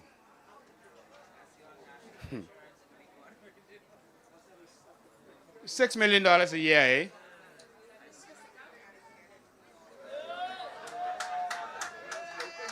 $6 million. Now, I want you to understand that a lot of these kinds of money don't go to the person who got the deal. The politicians get their payoffs from these kinds of things. All right? And that's why some of these things are inflated.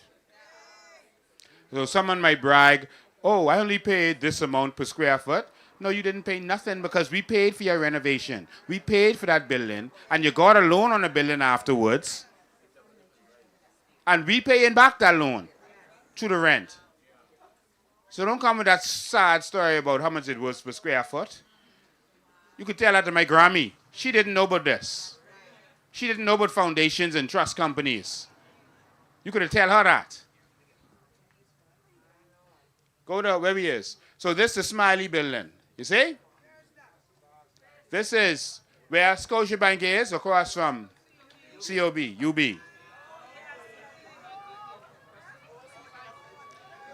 Hold on. let me tell you the bad part about this. Y'all ain't get it.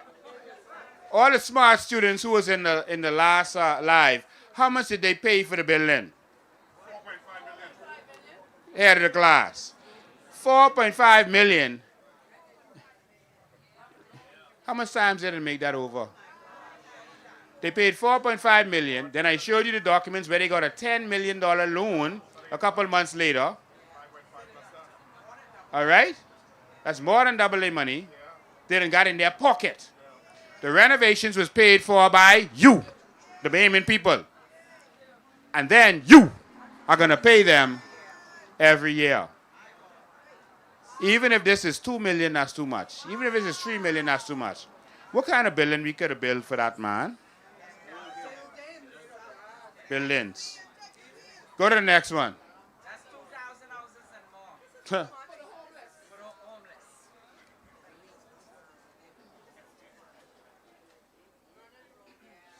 All right. Success Corporate Center. This is the magistrate court. Jesus. 421,941.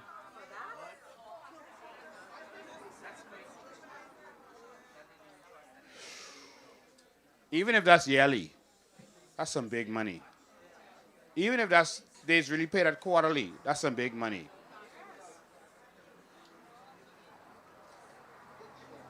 A year? And no parking for the lawyers. Oh yeah, she says there's no parking there for the lawyers. You got to be parking down the road. Then you come back and your car broken into. Listen, for this kind of money, they could have built a building with a high-rise parking lot. Let's go to the next one. Let's go.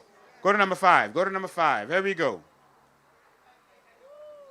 Aventura Plaza. That's where social services and physical planning is. That's on JFK. All right? JFK across from Bank of the Bahamas. All right? That building right there. We should have been showing them the buildings while we was doing this, so they could understand. But I'm going to be too much back and forth. 390,520. Tell them, don't come argue with me. Bring the contract. Bring the contract. You all say you're going to be open and transparent. Why these contracts ain't tabled? Anything over 50,000 is supposed to be tabled. Why not a one of these was tabled? How did they get the PPP and that wasn't put out the tender? Y'all think about it. So that's 4.6. Jesus, this number getting up high. I know you also up counting. Let's go. Let's go to number 6. That one counting. She watching our money. She ain't playing. They say we watching Sabas money. Sabas, this ain't your money. Don't mix yourself up. This the people money. Sell that to my Grammy. This the people's money. We don't care about your money. Your house ain't up here. Your apartment ain't up here. This the people money. Say we all up in people business. This is our business. This is Sabas business.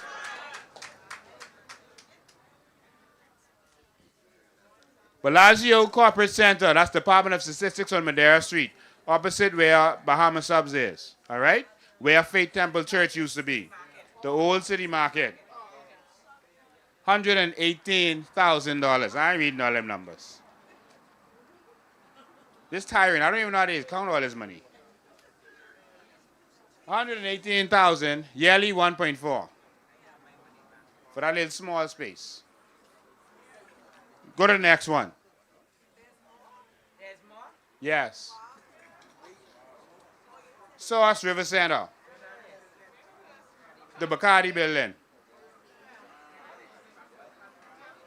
And so, this one ain't as big because they just have one of the little office in there. That's where the Bureau of Standards is. So basically $80,000 a month, 950 something, so about $1 million a year. All right? Go to the last one. The Standards Bureau. We clearly don't have no standards if we allowing this to happen in our country. Carmichael Properties Holdings Limited.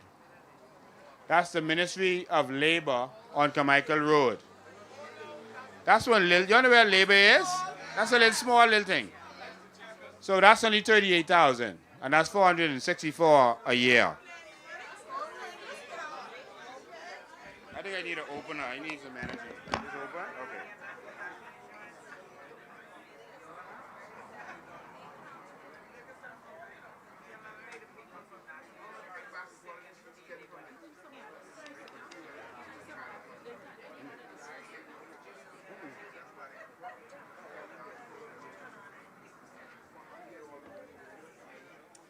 That's a free advertisement for Vitamilk, paid for by Sabas Bastian.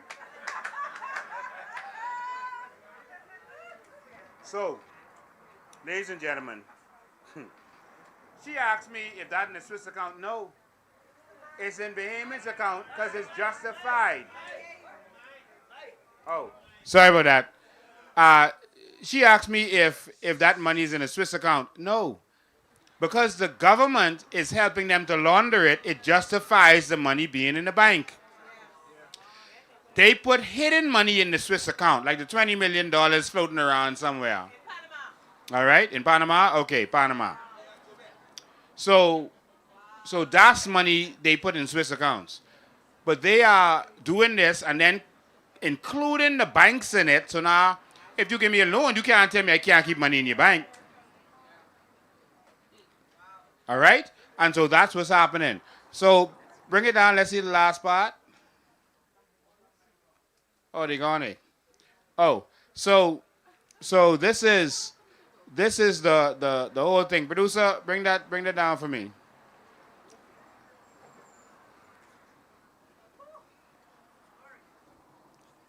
So we're gonna share this on social media. Government rented buildings allegedly bought with the proceeds of drugs and human trafficking and illegal gaming. Source, the Bahamas Treasury.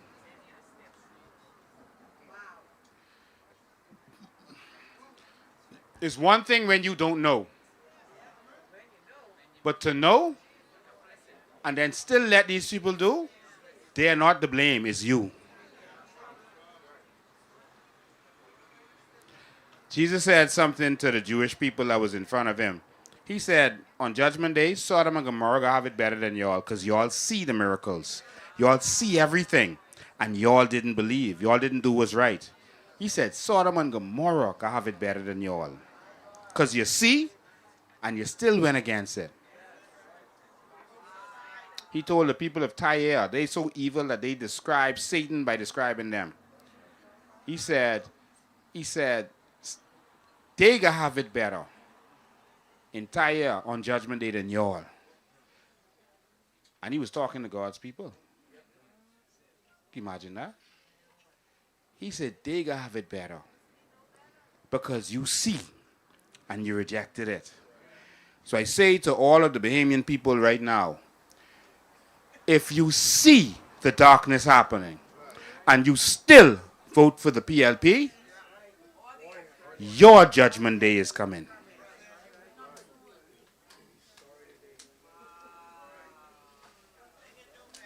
Haiti wasn't always the way it is, you know. But when you allow corruption and then spiritual darkness to take over your place and dedicate your place to Satan, what you expect to happen? Let me go deep. Shouldn't be talking these spiritual things. But let me go deep. Potiphar's house was blessed because Joseph was there. If it was blessed because Joseph was there, what would happen if an evildoer was there? Oh, we have an example of that. The boat that Jonah was on was cursed because Jonah was on the boat. He wasn't supposed to be there.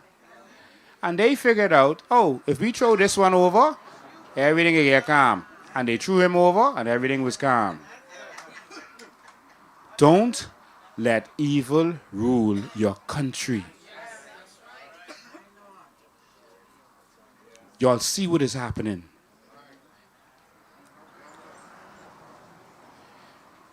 They killed monster for a reason. They're covering their tracks because America was watching them. They then killed the man who killed the monster a few days ago, Mario Fox. The assassin is always killed to keep the hands of the killers clean. You see, you didn't only do wrong when you did something, you know. You also did wrong when you allow something to happen. The child getting raped and molested in your house and you know, you wrong too. The Bible say that. If you see the sin happening, yeah, that person in there sin, but you are too. Because you didn't do nothing and you didn't say nothing. Bahamas better heed my words. They are running this country like a drug cartel.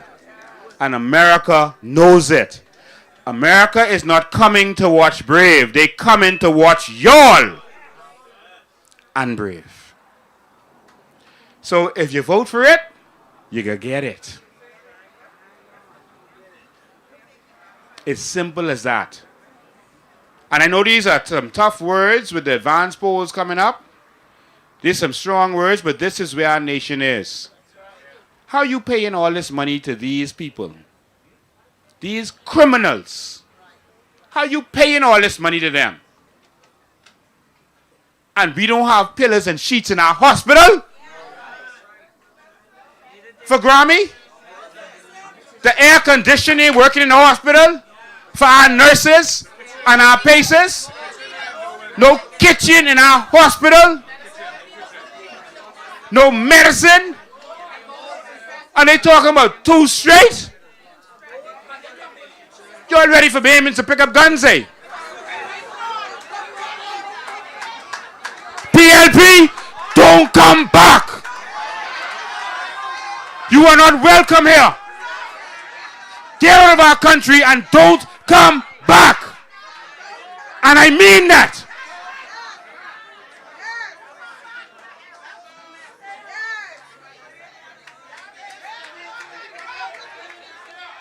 Giving all our money away to criminals.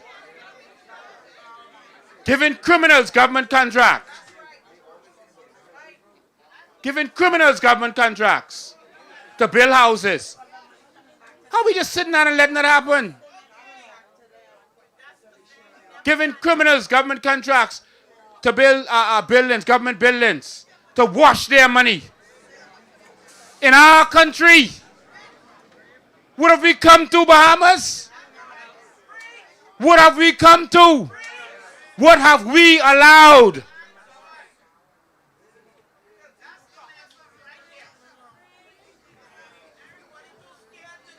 This is worse than the 80s.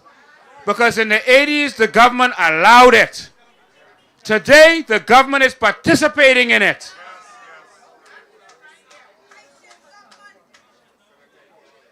And they know you're all tired of them, so they bringing in other voters.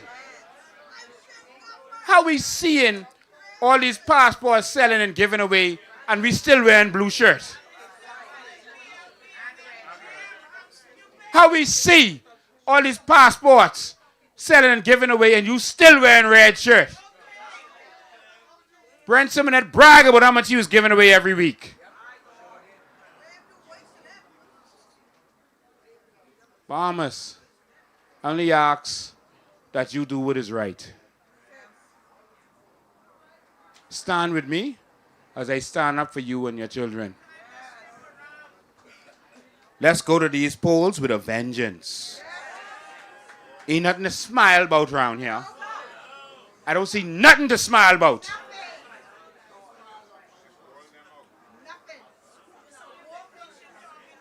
Let them see the anger on your face when you go in there. And you go in there and you take that pen and you do what they did to Caesar in the polls. You remove them from government. And your weapon is your pen. You take that indelible pencil and you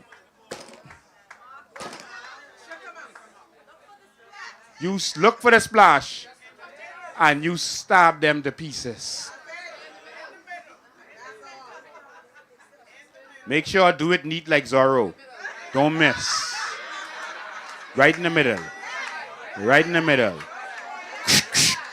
Zorro.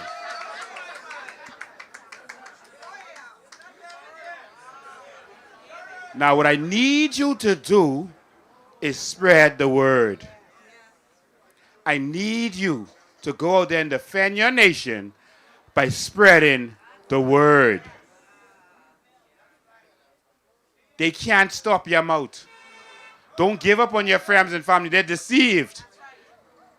We are suffering from Stockholm Syndrome. We are in love with our captors. The people who are raping and robbing us, we've fallen in love with in this nation. That's called Stockholm Syndrome. That is a mental disease. When the people who are abusing you, you're in love with. That's a disease. Don't love them. Love yourself. Bahamas, it's time to love yourself. Bahamas, it's time to love yourself.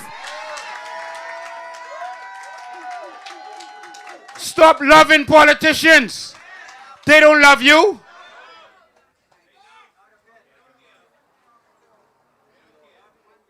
We got to do this for our children if we don't do this for ourselves.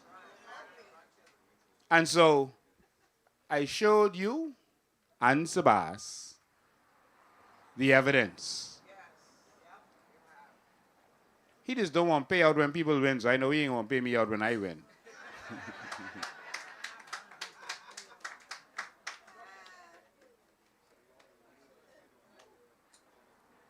So now that you know, you have to do differently. Now that you know, you have to go to your friends and family and warn them. If they go on from drugs to legalizing it, to buying up all our government buildings, you know what kind of position that is to own our government buildings? When China was trying to buy one port in New Jersey, the American government said, hell no. That's a port. No, you can't have our port. You can't control none of our ports. Free market capitalism, my foot. You can't have, well, that's where capitalism stops. You can't have our port. You cannot allow criminals to own your government buildings. You cannot allow criminals to own the place where the court is. So what happens when you take them to court? That's a conflict of interest. How you can take them to court? They get in the court in the building they own? Well, they shut down the building before their court case. They changed the locks. In what world is that acceptable? This is so crazy, it's almost like we living in a fantasy land. Like, this can't be real. And so, ladies and gentlemen, I don't know if you know how important this is, but this is our last chance.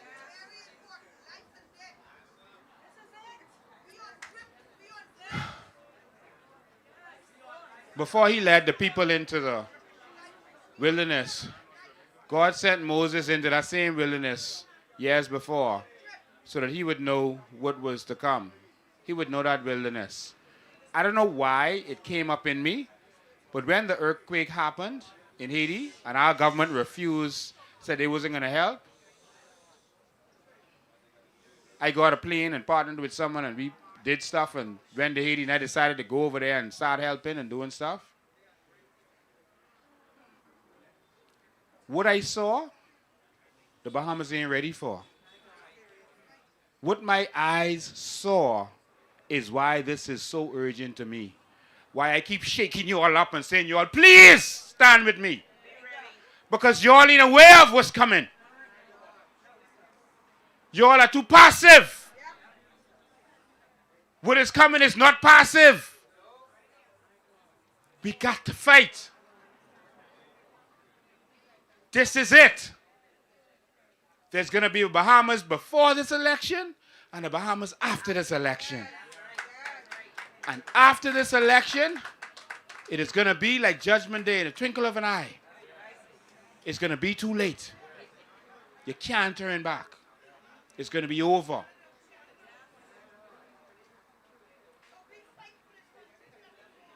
The asylum bill is going to take effect.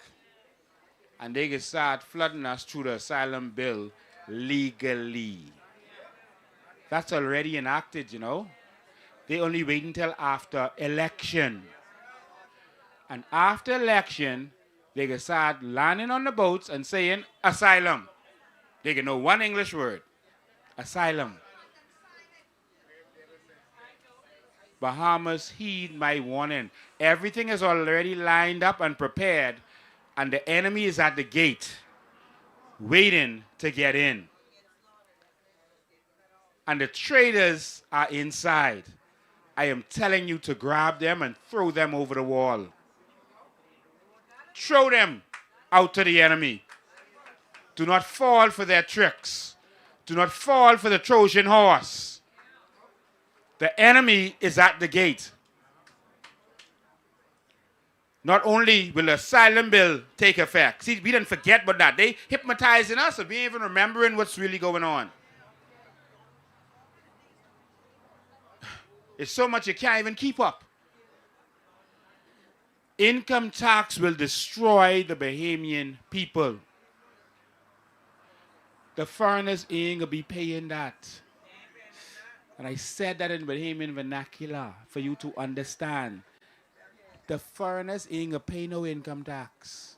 They gonna work underground, make their money, and only you gonna be paying that. So if only you paying income tax, only you suffering. Their money ain't going in the bank.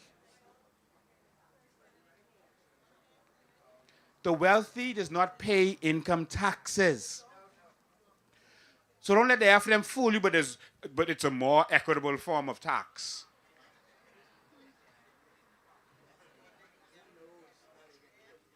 They're trying to say the rich pay 10% and you pay 10%. But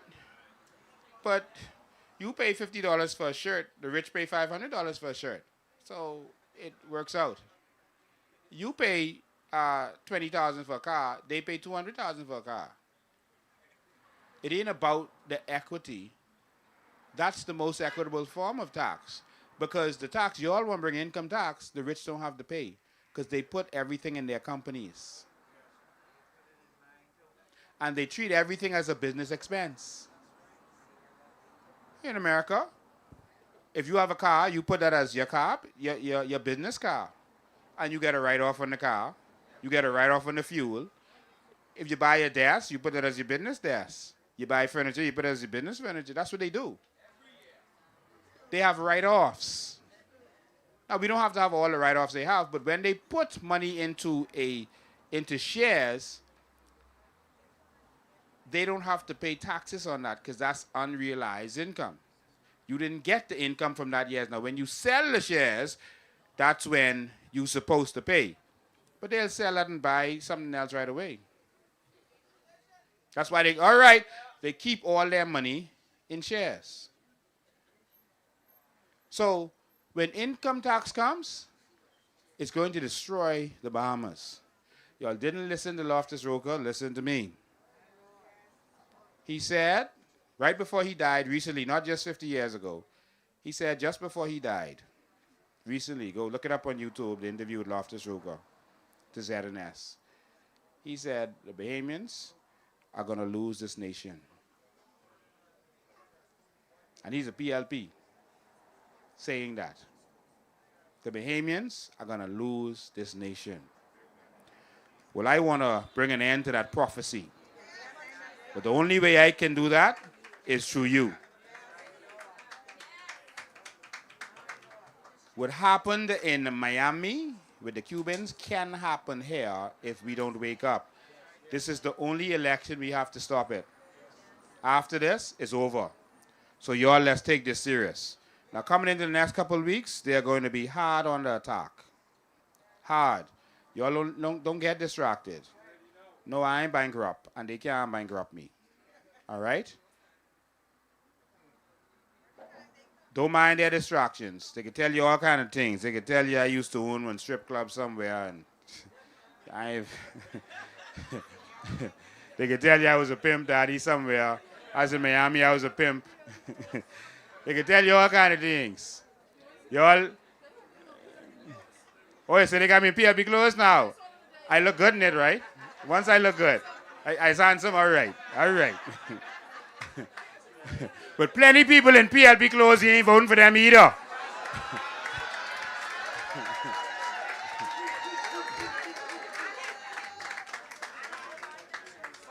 Because I will never, ever, ever, ever, ever, ever, ever join up with the PLP.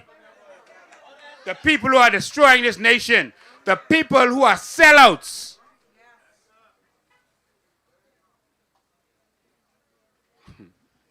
So, I've shown you. Stay tuned for to our social media pages for what's going to happen in the next couple of days. They are giving us a hard time finding using their parks. They think it's theirs, and that's ours, right? But yeah, they could use it whenever they want to use it. But we can fix their business. You know, we always got a ram in the ticket, right? Yeah, we always got a ram in the ticket. Yeah, they're already putting up all their tents because they're scared. Yeah, they're putting up their tents now. All right? I got to do this. You know, I always do this. I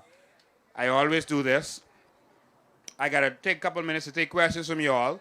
And I got to take a couple minutes to take some phone calls. All right? So we're going to do that right now. 803-5995 is the number. If anyone here has a comment or a statement or whatever, this is your chance to do that. Any questions or comments, this is your chance.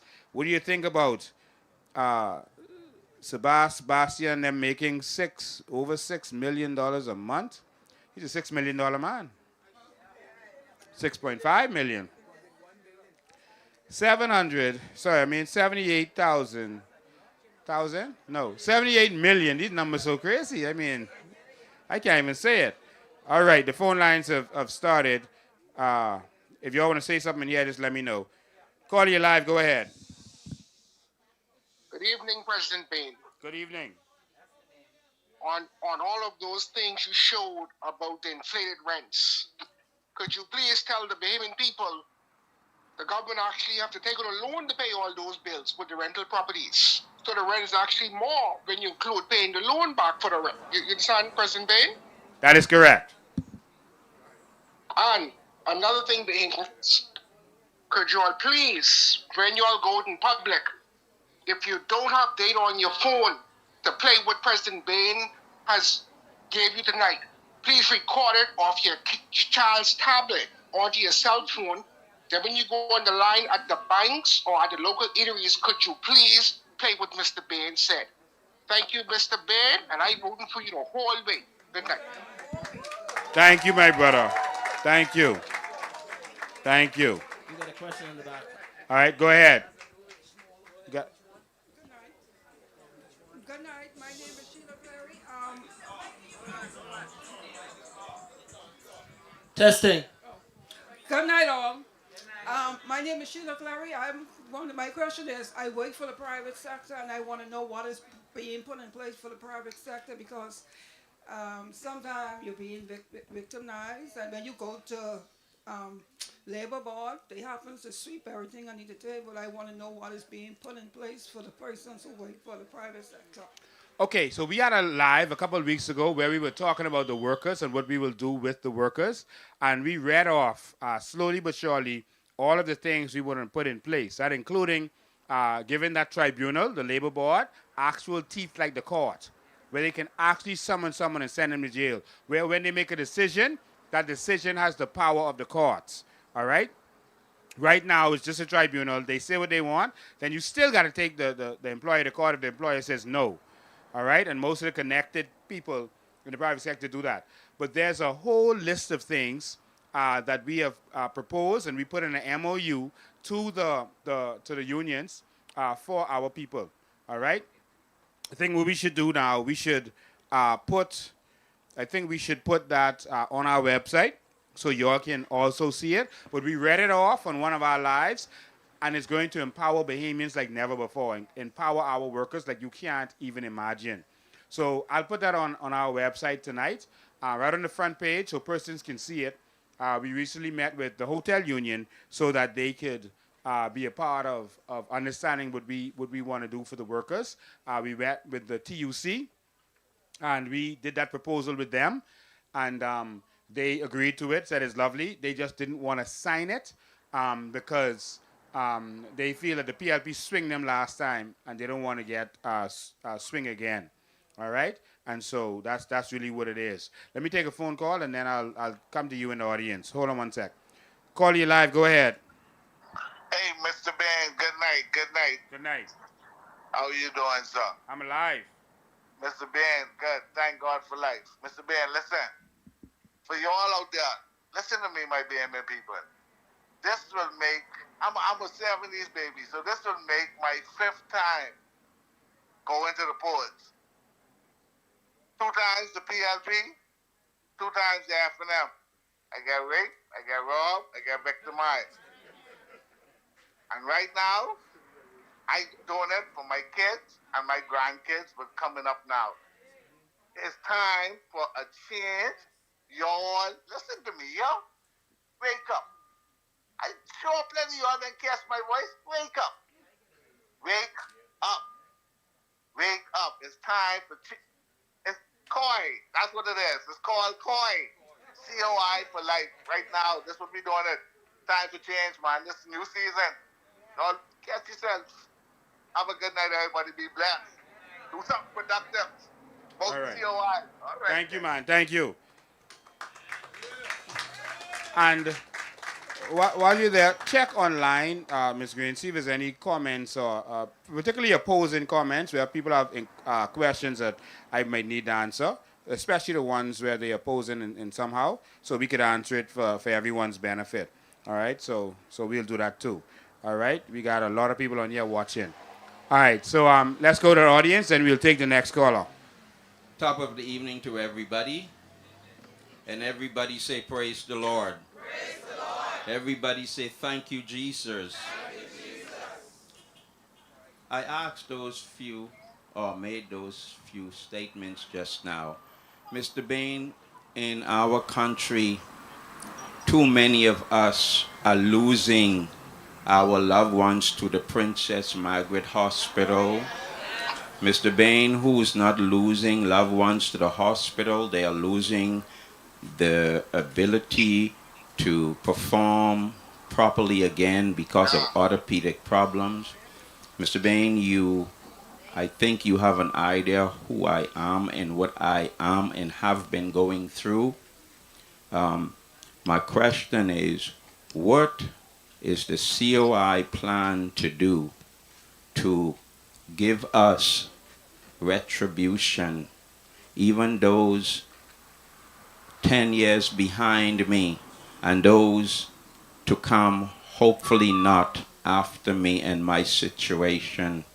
What is the COI is tend to open up to help us get our medical records, that we don't have to fight by ourselves for over 5 years to know what happened to our loved ones? We are yelled at in the courts when we address and attempt to self-represent. We are yelled at by magistrate. I am a person who is speaking of whom all those things has happened to. I have written to the Governor General. I have written to Brave Davis. The only office I have not addressed in writing or in person, I believe, is the Minister of National Security. But I would have gotten no results from that. I tried to get the opportunity to file fraud charges against family members and others in the hospital because of the death certificate conflicting, saying my wife died October 12, 2021, but I brought her to the emergency room on October 19. Mr. Bain, I was told that my matter is not a police matter, it's an administrational matter. Yes, sir, I agree. But during the proceedings of the administrational matter, something went wrong. That wrong was fraud. So how do I get to file those charges? Thank you all for your patience and listening, because I'm hurting. I'm hurting. Thank you, man.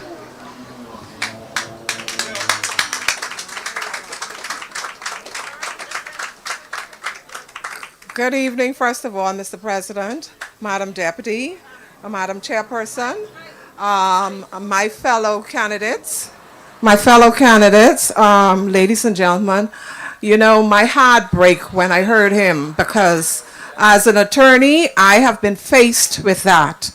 And I would be very instrumental in working with Mr. Bain to put legislation in place that would curtail our coroners, because let me tell you what my experience has been.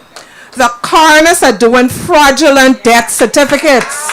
Whenever the hospital is negligent, it takes months before you could get the death certificate.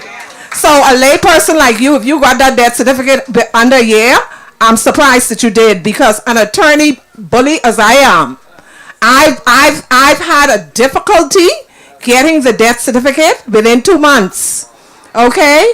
The coroner's department is corrupt to the core. Okay? And certain coroners in there, they are paid to do this.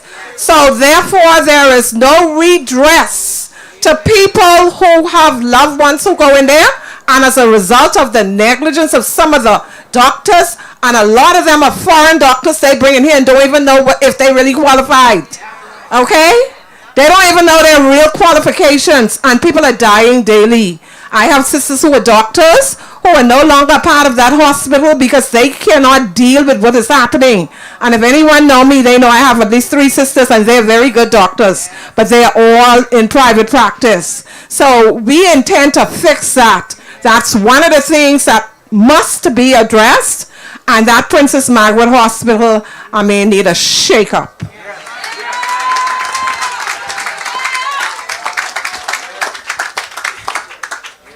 Every time I hear that man speak, because I spoke with him before, and I almost wanted to cry myself. And so I realized that he had a legal issue, and that's why I referred him to an attorney. But you know, in a lot of cases like this, a lot of our residents, they really don't have the money to fight in the courts.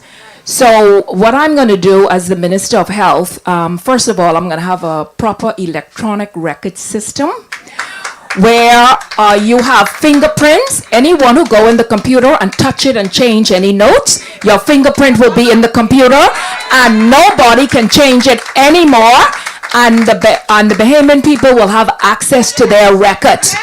No more hiding and tampering with those records. I can tell you that. And listen, and you know, we have to be responsible. 1 or 2 cases could fall through the cracks, not intentionally, but perhaps something can happen. And if it's under my watch, we are gonna have to pay out of court, because I think it's only fair if anybody did anything negligent under our watch, unintentionally, I feel as if some compensation ought to be given. And that man is suffering, not only financially, but he's suffering emotionally. Okay? And so that's all I wanted to say.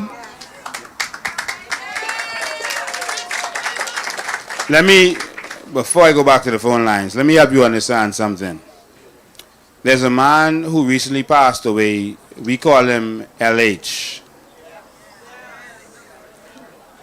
LH went to the hospital, but he's a staunch PLP. He loved them. He fought. He fights for them. He is their warrior. But even in all that, he did not see it right to go to PMH, even though his government is in power and has been in power. He fought for the healthcare system to be the way it is. And I give his family my deepest sympathy. This is not against him. This is against the system.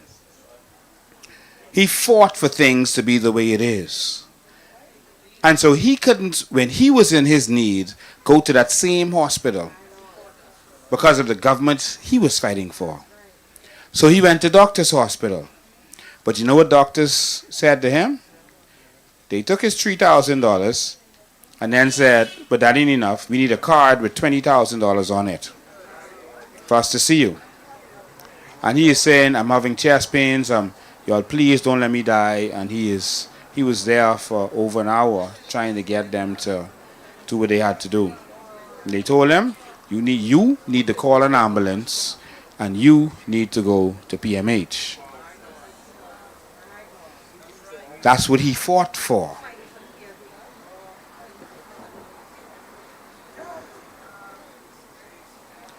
Many of you under the sound of my voice, you are going to end up needing health care someday. Your loved one, someone you love, is going to need to be in that hospital to get good health care. And many of them shaking the pom-poms and wearing the blue and red shirts, she said they are sick or they're going to be sick. And you fought to have no hospital because that thing they are building is not a hospital, that's a maternity clinic. You fought for that. And so it's nothing worse than when you put party over country and then you need the country.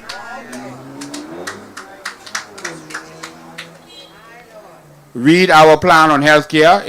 It's a comprehensive plan. It's going to be executed. We have the perfect person to execute that. If you want good healthcare, don't vote for the PLP and F&M. We could have had a health city. A company came here and wanted a health city. During the lockdowns, they wanted to build a health city here where we would go into medical tourism. People would travel from everywhere to get health care here. And it would be at a seriously reduced cost based on how they were setting it up. Dwayne Sansom told them no. I guess because they was going to be losing money. They told them, take that somewhere else. And so now they went Cayman Islands, and now our own doctors and politicians go into Cayman to get health care. But you can't have access to it. But you celebrating them. You're celebrating their failure while they're making you suffer. We ain't gonna let that happen no more. All right, before I go back to the phone lines, I have someone on hold right now. Someone asked a question on social media. They asked, Lincoln, if you lose the next election, will you dismantle the COI? Let me help y'all PLPs understand something. The COI is not something that can be dismantled. We are an idea. We are a movement. An idea can be delayed. It cannot be denied. We ain't going nowhere. But we ain't here to if and but. Because you don't need to know what can happen to the COI after the election. You need to worry about what happened to this country. How much political parties in Haiti right now?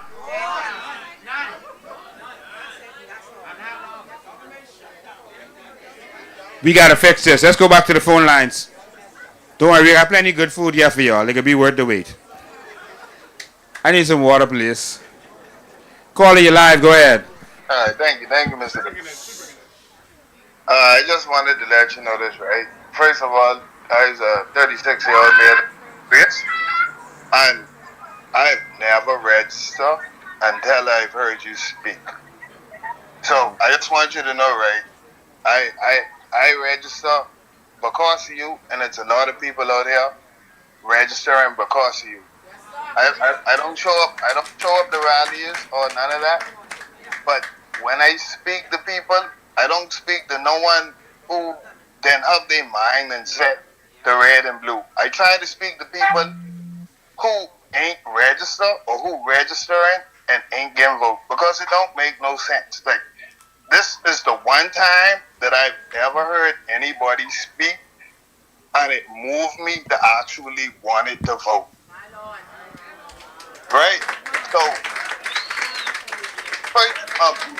not only wanting to say that, right? There was one thing I hearing a lot of, right? I hearing you speak a lot, but it's one sector I noticed that everybody missing out on, and it's the hospitality sector, right? Because we in the hospitality sector right now, the country is tourism, right? Hospitality supposed to be the head of the country right now, but we get abused in these hotels, and no one to go to for the level of abuse that some of these foreigners put on us, and where we as a people so scared for our jobs, we scared to speak out about it, and quite frankly, I am not that type of person. I've been fighting for my job for 6 years. I've write letters to HR about the abuse that some of the managers then put on me. It's been swept under the rug. I didn't write letters stating that with their handbook saying that is, the offenses that they done and what their handbook saying should be done, the protocols, it's been swept under the rug. I've asked for personal documents and stating that, the handbook state that you should show me these things, and it's been swept under the rug. You to know that, we here for you, bro. That's all I want you to know. But you gotta remember it's us in the hotels and the vendors and what's not. You gotta remember the small people too. You see what I'm saying? Because we getting abused too from these foreigners. My brother, I feel the Haitians and what's not, right? Yeah, because they coming in illegally, right? But what about the people we bringing in legally, or like and abusing us? You see what I'm saying? Because we letting these foreigners in, putting them in positions what we have qualified being. Like, it's many head chefs out there. It's many people, many behemoths out there who could run these departments, but we bringing people in to abuse us. You see, so you gotta remember that too. Like, it's us out there in the hotels who we getting it too. We getting it too. yeah, my brother, stay on the line. All right, you can hang up and listen then. If you want me to, but Yeah, stay on the line because I want to talk to you. My brother, the politicians always come and tell you what they're going to do. No one fights for the Bahamian people like the COI. I want you to understand. I want you to understand that we have been fighting for the people in the hotel industry. It was me who caused those executives at Sandals to get locked up, even though the government came back and no-lead it. I've always been behind the hotel workers, the teachers, the nurses, whoever was in trouble in this country. I want you to understand, my brother, that when the PLP government sold a strip of our right-of-way on Paradise Island next to Rio, because of some under-the-table deal, the foreigners came and locked that gate. Let me tell you something. I went there, and we broke that gate down. We didn't talk that. We tore that gate the hell down. Because that's not going to be here in our country and block us from going on our beach. We tore it down. Okay? You know what happened a couple days later? They came and arrested me. I was on bail for 2 years. Some people forget this. Me and I think 11 other people, some taxi drivers and others, some beach vendors who helped me tear it down.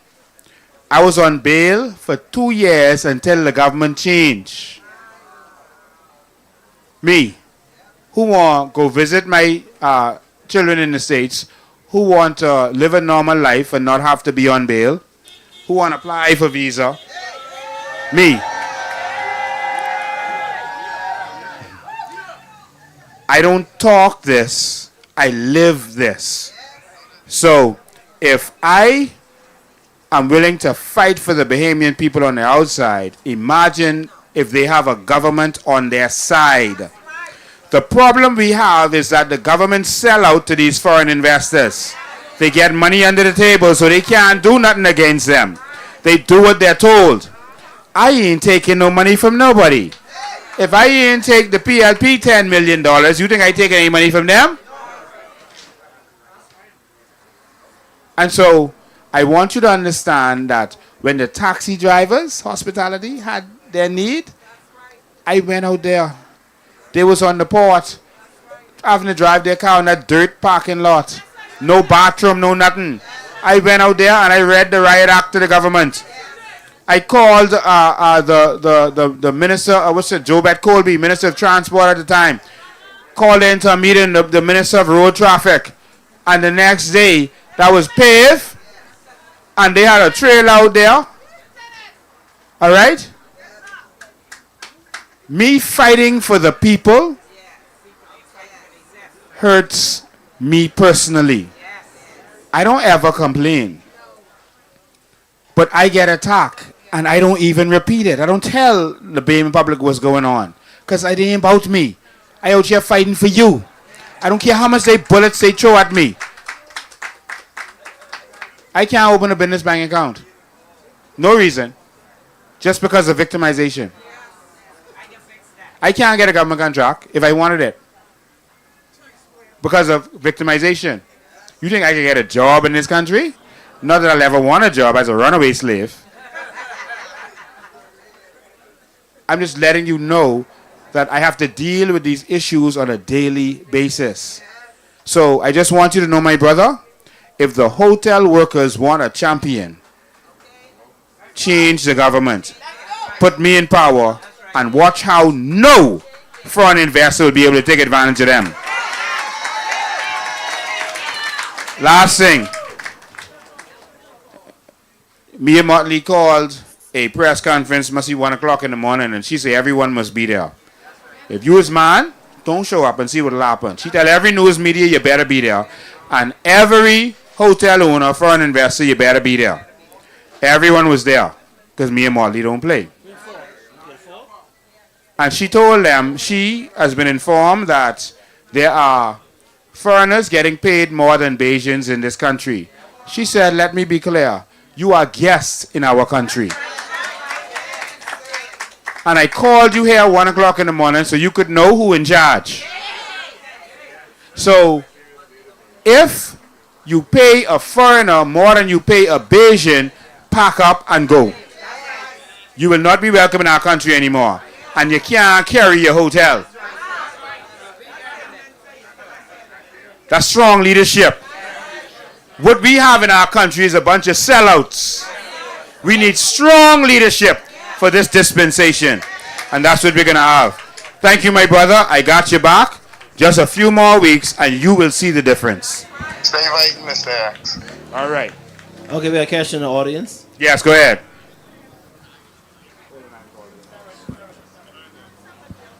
All right, good night, my fellow Bahamians.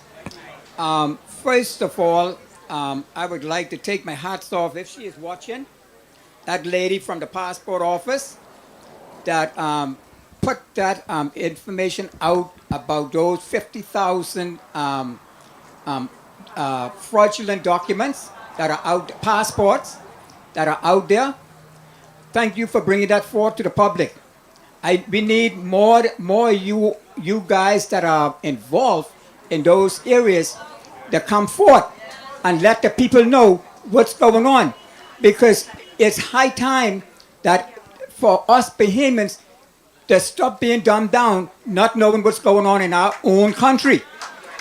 Our country is being given away to these criminals that are coming out of Haiti, that come in here thinking the Bahamas belongs to them. Let me tell you something. The Bahamas do not belong to you. Go back to Haiti where you was born. That's your country. The Bahamas belongs to the Bahamian people. This is the country God has given us. God has given y'all Haiti, but y'all done y'all mess over there. Forefathers did y'all mess over there and gave your country over to Satan. So that's why y'all going through so much of hell and running into everybody else's country and causing problems in other people's country. So my word to you, go back to Haiti and try to fix Haiti. And all those that in parliament, that's the same thing they should have done too. They here running in our country and messing up our country when their country over there is in hell. Go fix your country. We do our country. We have Bahamians here who are very eligible to run our own affairs and to run our country in a perfect way. The candidates that we have here in the Bahamas right now, these great, I talking about this the best I ever seen in all my life. I'm 60 years old. And Bahamians, if y'all who still going after these colors, y'all better watch your backside. Y'all better watch out. Y'all shouldn't go to those polls and vote for your Bahamian people. You want to go to the polls and vote for demons and they're not of us? Y'all better watch out, man. God is speaking right now in this country. You know what he told the people back in the day? He said, I have something good for you. But the people cry out, say, we want a king.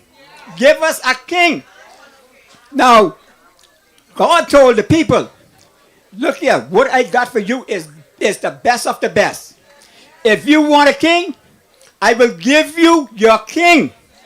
But this is the consequences to come. They're going to take your children, they're going to take your wives, and they're going to take your land. What is happening today? They're doing the same thing in this 21st century in our country. They ill-treating the Bahamian people, get us here for second class when they are getting the best treatment. We supposed to be getting top treatment in this country. Y'all just get me angry. This is the angriest I ever been in all my 60 years. And I'm ready to anything come up, I'm ready to be in the forefront of it. I'm 60 years old, but in my body, I'm 18 years old. Don't mess around in my country. Don't mess around coming here and making things hard for my 8 children and my grandchildren that is coming. That's the worst thing you could do. I'm from Long Island, and you know how we go. All right, my brother, I got to take some calls. Thank you, Lincoln, for taking my call. All right. Call you live. Go ahead. Good day, Mr. Ben. How you doing? Awesome, I want to keep it short. Every time you mention Mia Motley, it does something to me because I'm a follower of her. And the way you present yourself and you carry yourself for the people, you remind me just about Mia Motley. You're the man and she's the woman. Now, the gentleman called earlier in reference to the hotel. Can you hear me? Yes. The gentleman called earlier in reference to the hotel, right? You know why the Bahamians in this country have been mistreated? Why? Let's use Mrs. Motley for example, right? Mr. Motley is the boss over there, right? Shh. People are not going to come in Barbados and mistreat Bajans because at the end of the day, the expats and the persons who own the hotels know, listen, just relax and stand down because the prime minister and the leaders don't take nonsense. The reason why Bahamians are being mistreated, and Bahamians are being mistreated in the hotel for years, because I come from the hotel. You have Bahamians who stabbing one another in their back because of the white man give them orders to do it to one another. The Prime Minister allows, the Prime Minister treats their people in this country like dogs. So if the Prime Minister and the government is treating the people like dogs, and the expats and the foreigners are seeing it, they're going to do the same thing. They can do the same thing, because if your daddy don't care about you, why should I care about you? Yeah. You see Miss Motley? As soon as they try to harden their voice, she calmed them down, because they know that at the end of the day, she stands for people. Brave don't care about us, my friend. That's why they mistreating you all in the hotel. Have a good day. Thank you, my brother. I just want you to know that I care about you. I on bail for you right now. Question in the audience if you get a chance. Go ahead, and then I'll get you. Good night. I wanted to ask that when a young person who kicked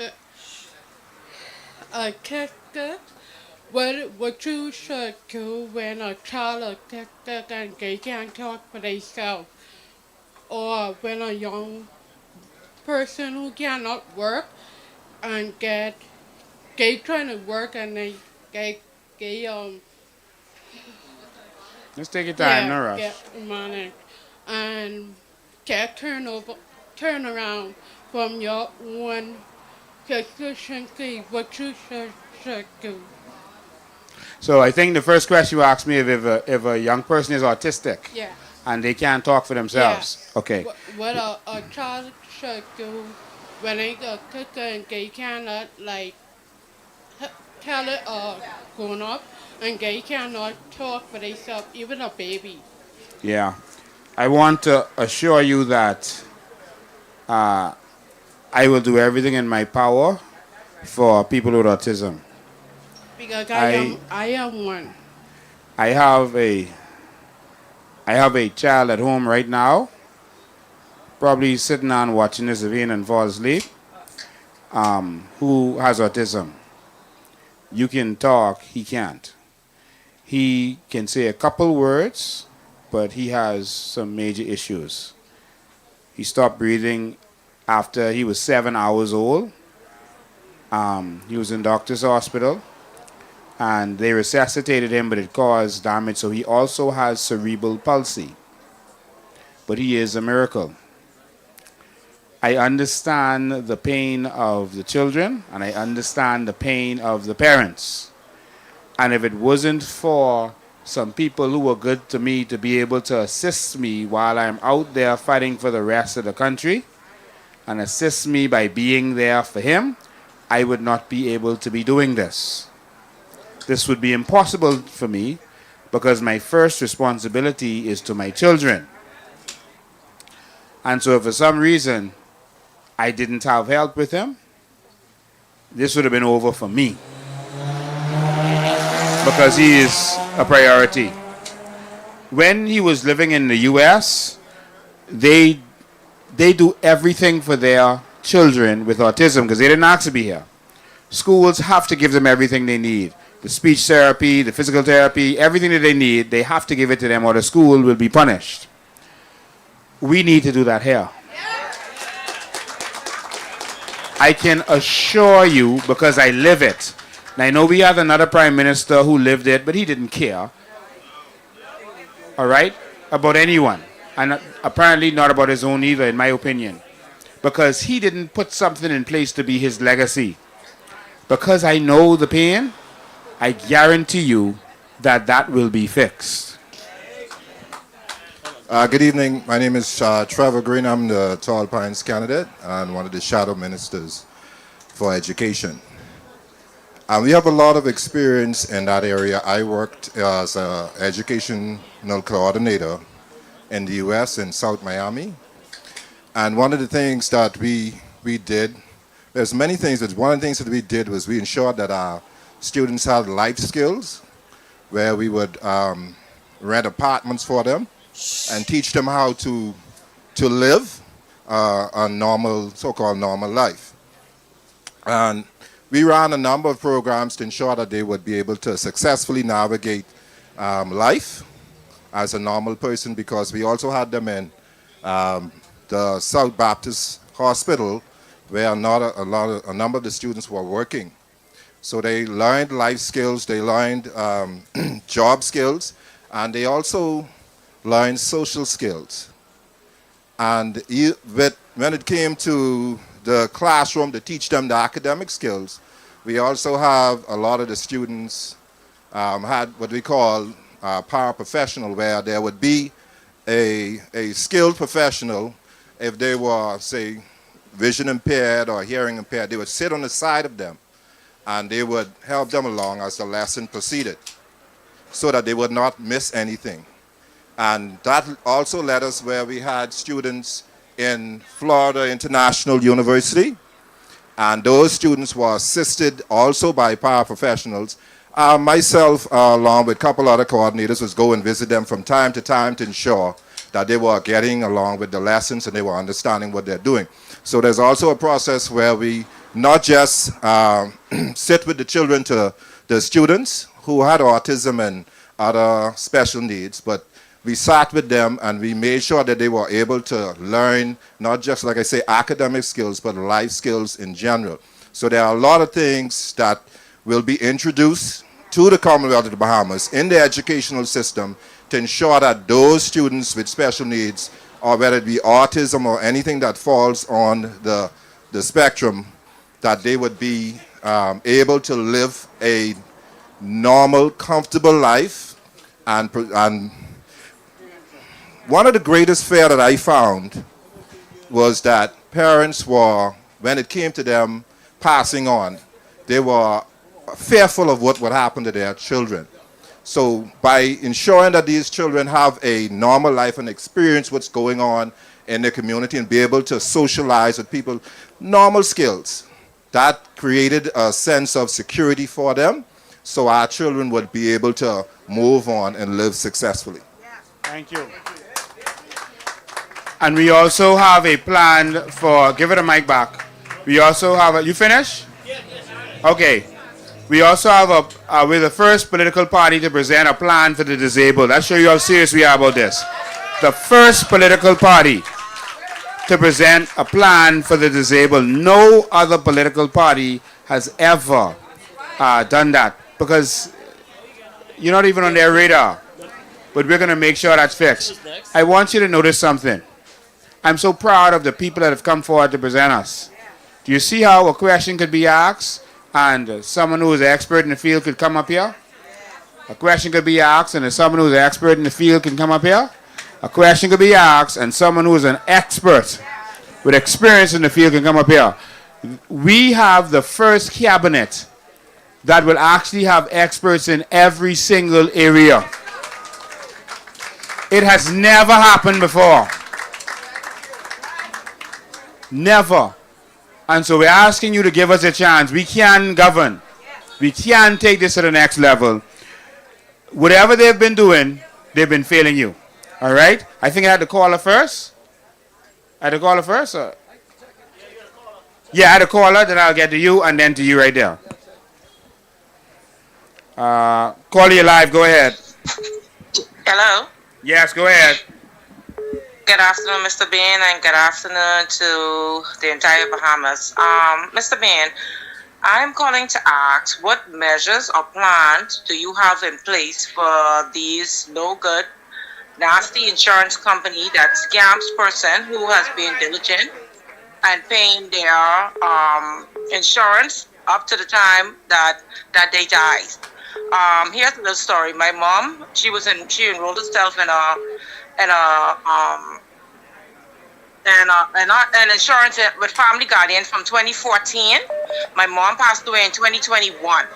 When she passed away, the insurance gave me, being a beneficiary of her insurance, the insurance gave me an excuse of paying me half of insurance that was less than $15,000 because of an error they made when she would have enrolled herself back in 2014. They made an error with her year she was born to the that was on her voter's card and her passport. And from then I've had a Zoom meeting with the insurance bureau. And from then it's now from 2022, it's 2026 now. I have been calling and gotten no answers, nothing. So, like, you know, I've encountered a lot of persons who has been ripped off by insurance as well, like myself. What is there in place for us to get our rest of money back from these insurance companies? Listen, we are going to fight for Bahamians. Insurance companies, banks, etc. Those are people I've been fighting for the last 20 years. And every battle I've fought, I've won. There were banks who were throwing people out. And because they got a CC with my name on it, they decide they don't want that kind of smoke and they just do it right. I fought insurance companies for Bahamians. This is what I've been doing all my life. Everything we do don't make social media or make the news. But I've been doing this and we do it for free. All right? And I've been doing that as my way of giving back for over 2 decades now. When we get into office, there will be no abuse of the Bahamian people. When you look at what happens, for example, in America, banks can rip you off, you know. But when America catches sight of that, they get fined. They get big fined. And sometimes they have to give refunds to all of their customers because of what they did. They don't let them get away with it. But see, in the Bahamas, some of these politicians got loans from insurance companies. Some of them got loans from banks. Some of them are lawyers and want to do business with the banks. So they bow to them. Well, I ain't got no loan from nobody. And I am not beholden to nobody. And so we are going to do what is right in this country. I don't owe none of them nothing. And so we are going to fix this, all right? That's all I can say for now. But just vote for change and watch how Bahamians are going to be treated in the new Bahamas. Thank you. Thank you. Ladies and gentlemen, here's the next Prime Minister of the Commonwealth of the Bahamas. I want to say to you, Bahamian people, don't be like Esau, who was sold a bowl of porridge because you sold your birthright to the Gentiles. Jacob took Esau a bowl of porridge. His identity was stolen. Bahamian people, there's a choice within 48 hours to the election poll. You could sell your birthright to these foreigners for a bowl of porridge. Or you could sell it for a handout. There's no more handouts. COI, let me hear you. Let me hear you. Shout, shout, shout with the voice of triumph. I want to say to you, you listened to our leader and he spoke to you all night. I listened to all of the calls that came in and talk about how they've been treated. Yes, you will be treated if you let your birthright be sold out, and you will lose your identity. And I'm going to say to you, Bahamian people, within 48 hours, if you allow this to happen, I'm about to call on the people from Yamacraw. Yamacraw, don't allow your birthright to be stolen. Let me hear the people from Yamacraw. Mount Moriah, Mount Moriah, don't allow your birthright to be stolen. Pinewood Gardens, if you're listening, don't allow your birthright to be stolen. Carmichael, Carmichael, don't allow your birthright to be stolen. We got Nassau Village, Sea Breeze, Elizabeth Estates. We got Golden Gates in the house. Fox Hill, South Beach, Kalani, Angleton, for Charlotte, Foxhill. Don't allow your birthright to be stolen. Ladies and gentlemen, change is here. Change is here. Good night, everyone. My question is, well, actually, I just need to know something. And I want to say first, it took me a long time to start voting again. And like I say, when Mr. Bain came, he came with the truth, and he came with the facts, and he came with the paper. And that is truly awesome. When someone stands for something, because when you don't stand for something, you fall for anything. So I thank God that he stands for something, and he stands for the Bahamian people. Now, my question here is, all these persons on the side of the road illegal selling stuff, I have a problem with that. Because my thing is, if I got to go through the right procedure to get business license, get charged $1 million for VAT, and all this stuff, how is it that they can set up any stall on the side of the road and they don't get touched or even investigated? I'm talking about the food, anything that they want to sell, they can do it. How is it that they can get away with this? I mean, with no running waters, no bathroom, nothing, but they can sell food, they can do everything. But us as Bahamian people, we got to be scrutinized all the time. They coming and checking on us. That ain't fair to us. And another question is the family islands. We really need to do something with our family islands, invest more in our family islands, the airports, everything. We can't only think of the New Providence. We got to think about every family island and their people and our people. That's my question there. Yes. So I'm so sorry, Mr. Bean had to step away, but to answer your first question, the reason why you see those things happening and there is no accountability to it is because, my fellow Bahamians, this is what happens when you do not have a government that is operating in the best interests of your people. This is what happens when the majority of the people sitting in government, and I'm sorry to say it, are not full Bahamians. And that is the truth.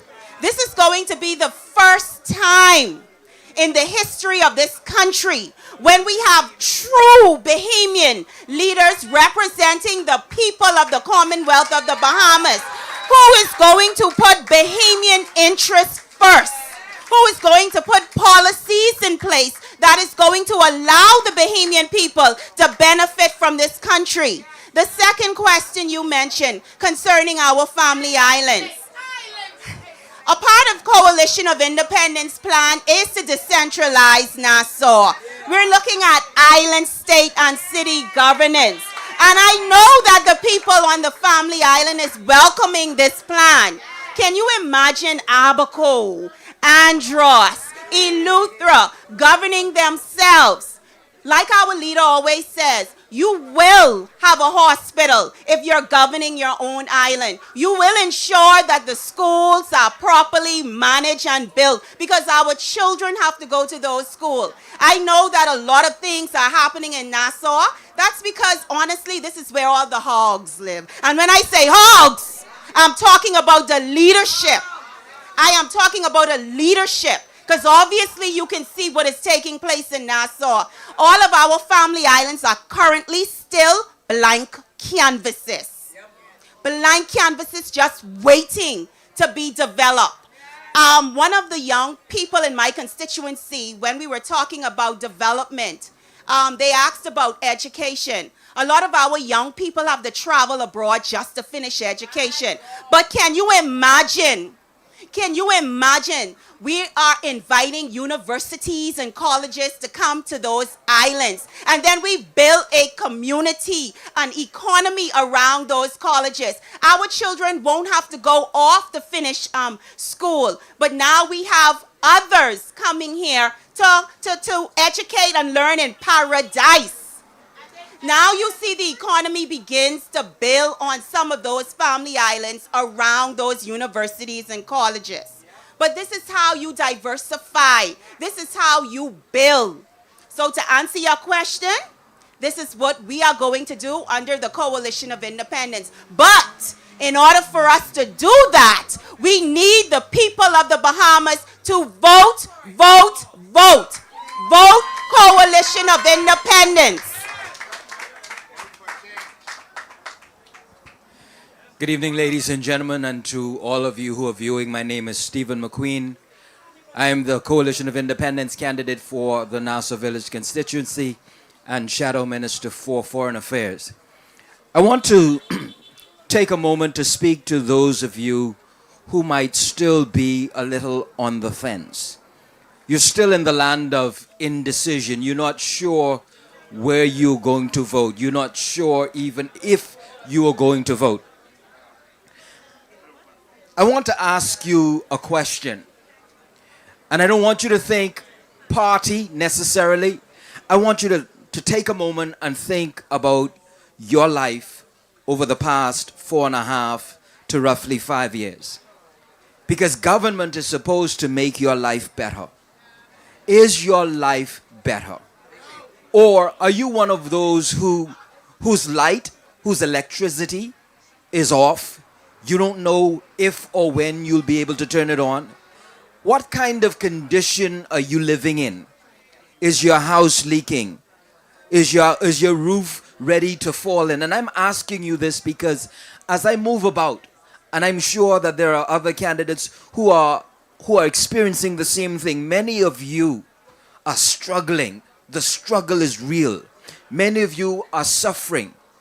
Government gives or makes available to its sitting MP $150,000 every year for its constituency, for the MP's constituency. I want you to think about that for a moment. Let that set in for a moment. In 5 years, that would amount to $750,000. $750,000. Did your cupboard see any of that? Did your table see any of that? Did your children experience any of that? Can you legitimately say that you experienced from your sitting member of parliament something quantitative, something valuable that made your life better from that $750,000? That's a question that deserves to be answered. Something that deserves to be pondered. You may say that the COI is just another political party. They all come, they all go, they all make promises, they all say the same thing. Can I tell you that there has never been a political party that has had the message that the COI carries? There's never been a political party that fights the way that we do and for the reasons that we do. There's not a political party in our country today that can stand on a track record for fighting for the people, even without being in government and having the kinds of success that the COI has. Y'all don't even call the unions no more. No shade intended. Y'all call Mr. Lincoln Bean and the COI. Because you know we get results. You know we don't play. You know that we don't sell out. You know that we stand on the things that we say. Your question might be, how are you going to be different? You're going to go in there and you're going to forget and you're going to be like everyone else. You might have had a point if we had not determined to change the system. This country is going to experience a systems change. And that's what we talk about when we talk about island states and city governments. That's a systems change. That truly takes power from the politician who you have to beg to see, flips it on his head, and makes him or her beg to see you. And so I want to encourage you I want to encourage you to take note of our message, of our stand, of our consistency, of our track record. And then ask yourself, what country do you want to live in 5 years from now? Do you still want to own the Bahamas? Do you still want your children to wake up in a country that still belongs to Bahamians? Mr. Bean said it already, so I won't repeat it except to say it's going to be a sad day when people from all over the world can lawfully flood our shores, skirt our laws, outnumber us, and have voting power that we cannot do anything about, all because they would have the numbers to do so. The dominant population controls society. They become the power voting bloc. Bahamians, stand for your country. This is not a message of hate against others. It's a message that says, truly love yourself, love your children, your grandchildren, and those yet unborn, and stand for your country. Change is here. Thank you, my brother. Thank you. I just got to take this call first, and I know Golden Gates want to say something. This person has been holding for almost 15 minutes. So they must have got something important to say. Let me get this caller. Call you live. Go ahead. Mr. Van, let me ask you a question.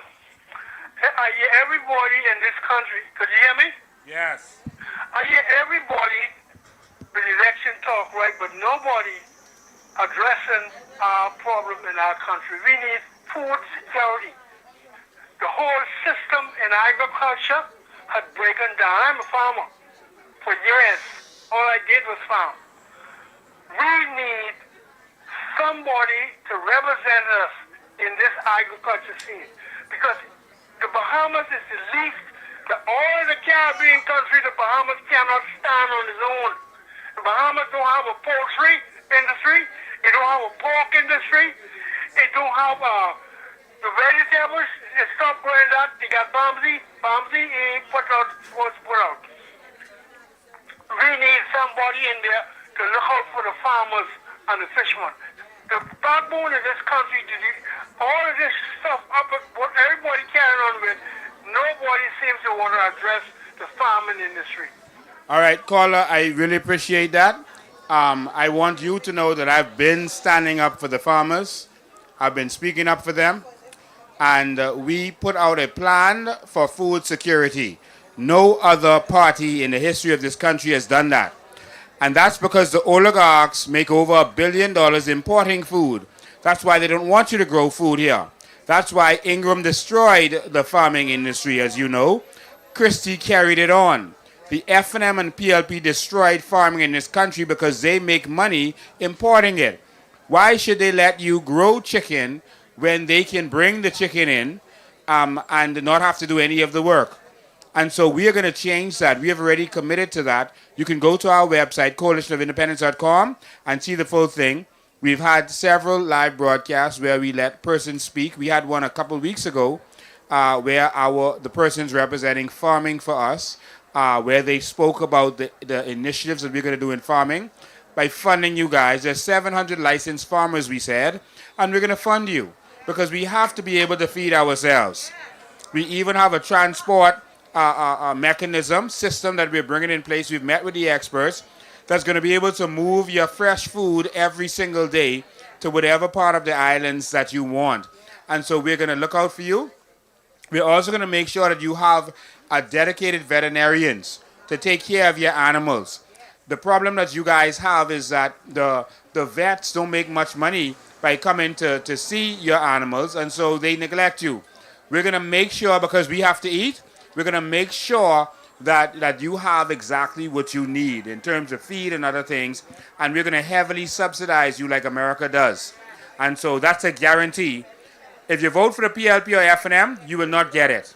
If you vote for the COI, you will have a farming industry again, agricultural industry in this country. All right? Thank you. All right, caller. God bless you. All right, he stayed on there for 15 minutes. You know, I was watching Beyond the Headlights the other day. I called Shanique Miller today because IRCA has determined that they have to allow someone from the COI on their show because it has been biased. You'll remember we wrote to them, and so as a settlement, they're going to allow someone on their show. Someone who leans toward the COI to be on their show, like how they have their people on there. And so we decided to send John Watkins, Alexander the Great, to go on the show. So John is going to be on there to put Leslie Miller in his place. So Leslie, we could be waiting on you. Open your mouth now. You like talk behind people back. Open your mouth now.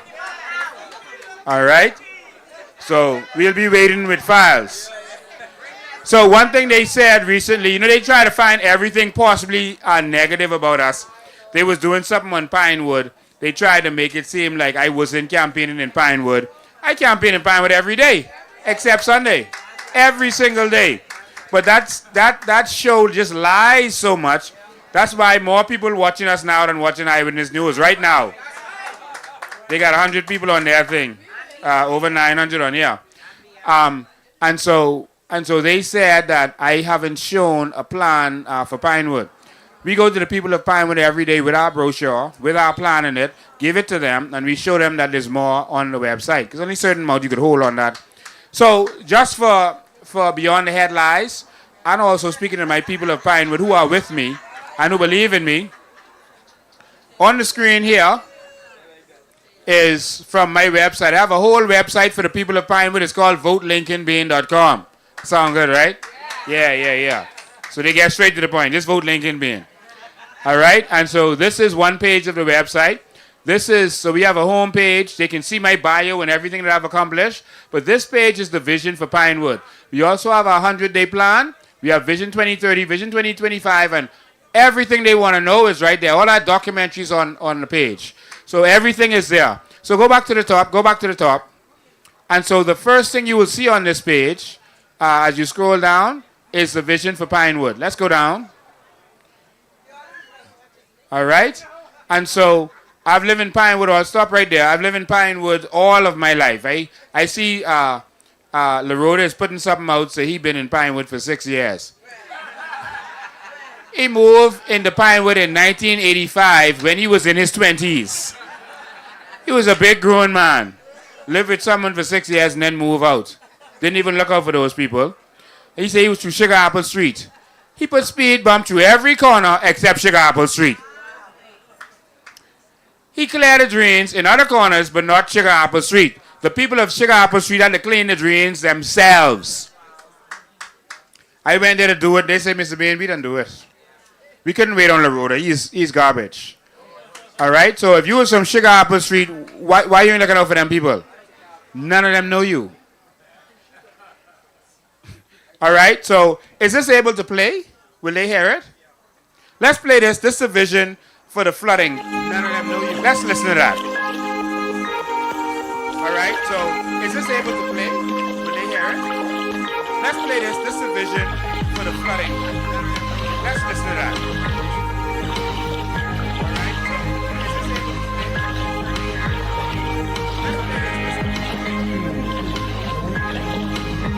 Let's play this.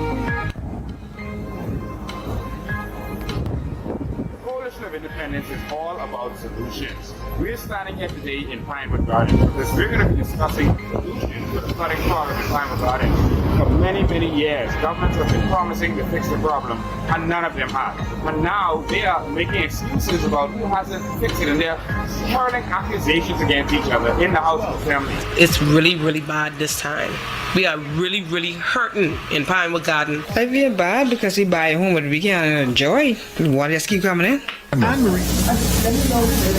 chair recognizes the honorable member for Pinewood. I rise reflecting on the comments Angleston just whispered to me just now, saying how, as we speak, Pinewood flooding. And all I could say is just the way you left it. And the thing about it is, The chair recognizes honorable member for Anglican. On the point of order. On a point of order, I made a comment from my seat to the colleague, and his consider it a joke. Because this member, and I can let you speak, but he's left it there for 4 years. So, just as we left it, just as you leave in it. And I'm sure we can hear some promises, Mr. Speaker, but I don't want the member to say that I consider the plight of the people of Pinewood a joke. The fact of the matter is, none of them have had the willingness to fix the problem. None of them have cared. And now we're hearing about some solution that is actually a fraud. They're saying that they're going to spend $2 million in order to fix this problem. But $2 million worth of drains has happened before. Reddit Norwich has done it. Other members of parliament have done it. And all it does is give you more drains, but it doesn't fix the problem.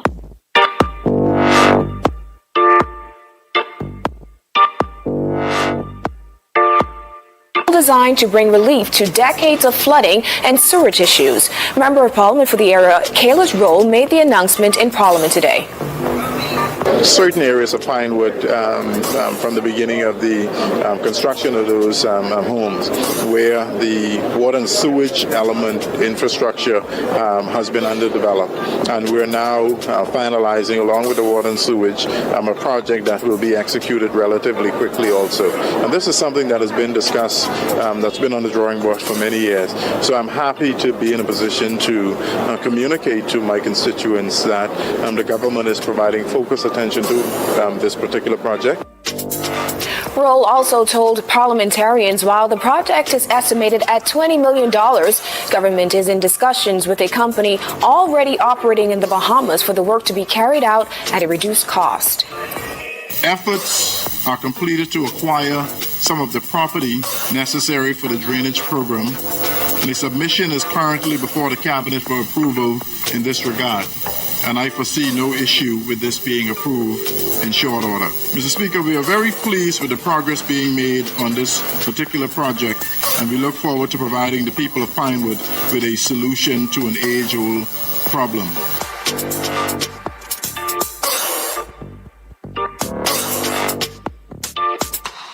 Investing almost $30 million in Carnival, and the statement was we didn't expect a return in investment. Well, then why you can't invest $10 million then and fix a problem in Pinewood whose return will yield tens of millions in value? We need a proper system that is high-tech and that is used around the world. And so to be clear, the flooding problem is not isolated to Pinewood Gardens. We are actually presenting a flooding solution for the entire southern corridor of New Providence. So there's flooding in South Beach, in Pinewood Gardens, in Nassau Village, in Seabreeze, all the way down to the eastern side of New Providence, and that is Hannah Road and those areas, Elizabeth Estates. And so we're going to give the solution today to the flooding for the entire southern corridor. And so while the government is telling you that drains is going to fix it, $2 million worth of drains, we're going to give you a real solution.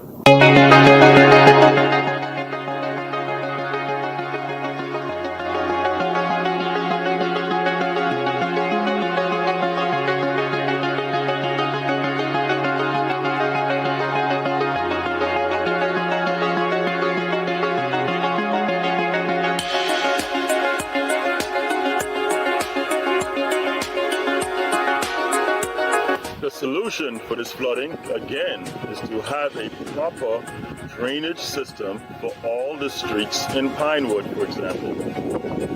All of that water will then be piped down here to this park.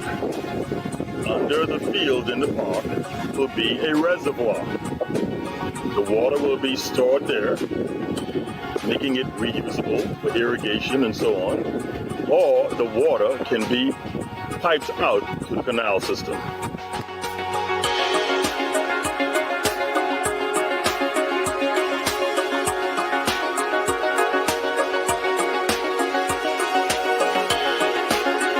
Problem solved. To be clear, the rainwater will not be pumped directly out to the canal system. It will be directed into a reservoir and held there, where you can decide to, one, either use it for things like irrigation, or you can pump it out to get rid of it later.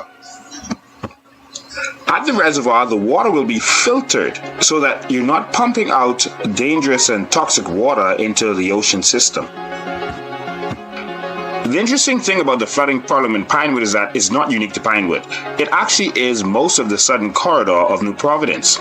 And so this same solution can be used in the entire southern corridor. And this includes South Beach, to Pinewood Gardens, to Nassau Village, to Seabreeze, and as far as Hannah Road, Elizabeth Estates, etc. So for example here, in South Beach, we'll use the park in South Beach and pump the water directly into the canal system. The same kind of system we'll be using in Pinewood. And so the reservoir system will be set up in their park and pumped to the canals. All of these areas that have flooding problems are very close to the canals. So here, Nassau Village will connect to Seabreeze. And if there's any flooding area, in that area, we also connect it to Seabreeze canal system. Here you can see Hannah Road. Hannah Road area has a serious flooding problem during storms, and as you can see, there's also a canal system there that we will connect. And so everywhere in New Providence where you see these kinds of problems, we can use parks and build a reservoir under the parks along with a pumping house to make sure that we can filter the water and pump it out into the canal system out to the sea. One day, when the glory comes, it will be ours.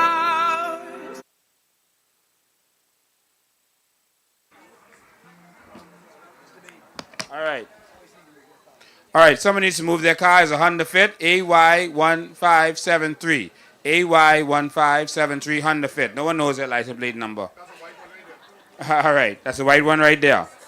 All right, we're going to do the ribbon cutting in a second. We had some on the line, but I guess we lost them. So I just wanted to do this quickly for my people of Pinewood. For those who might not have understood, let's go back to the main thing. Maybe we're going to do the ribbon cutting. And so that what you saw just now was done in 2021. We didn't just knock that together. The plans were ready for that from day one. And that's before AI. So that ain't no AI animation. That's work. All right, that we did. We're talking about doing a community app for everyone where they'll be able to book appointments with me, the MP, where they'll be able to give community alerts of what's going on. They'll get community alerts. They have a community chat. If something is going on in the community, if there's a robbery, a house break-in, they can get instant notifications to their phone. If a child goes missing, etc., etc. If there's a pothole that develops or a sign that goes missing, they go right in the app and do it. If I am going to the House of Assembly to vote on something that concerns them, which everything concerns them, they'll be able to go on there and they'll be able to vote on that, so I'll know what the people of Pinewood are actually feeling. All right, so there's no excuse to vote against the wills of the wishes of the people. And so it's going to be a powerful app that we'll have in our communities, and all of our contingencies will have that. Let's go up. Go to the next one. I think you're going too far. Too far, too far. And so we have a vision for our youth in Pinewood. Keep going. And so we're going to focus on education and sports and youth programs in Pinewood, because youth programs saved me in Pinewood. It kept me off the streets. And so I know the value of it. A lot of the young men I grew up with went the wrong way, but I was so busy traveling the world and doing different things. Being a part of youth organizations, it saved me. So we're going to have a lot of youth programs. Education, we got to get our kids back up to speed with their skill stuff. Community centers, they're going to have in their community center, which we want to build by where the baseball park is also, our youth will have access to state-of-the-art facility equipped with computers, printers, and everything kids need to get back up to speed. They're going to have tutoring and teachers. We want to have the focus on that. They're going to have it by video conferencing and in person. And our children are going to have full access to equipment and supplies at the community center. Kids will be able to use printers to print their work, etc.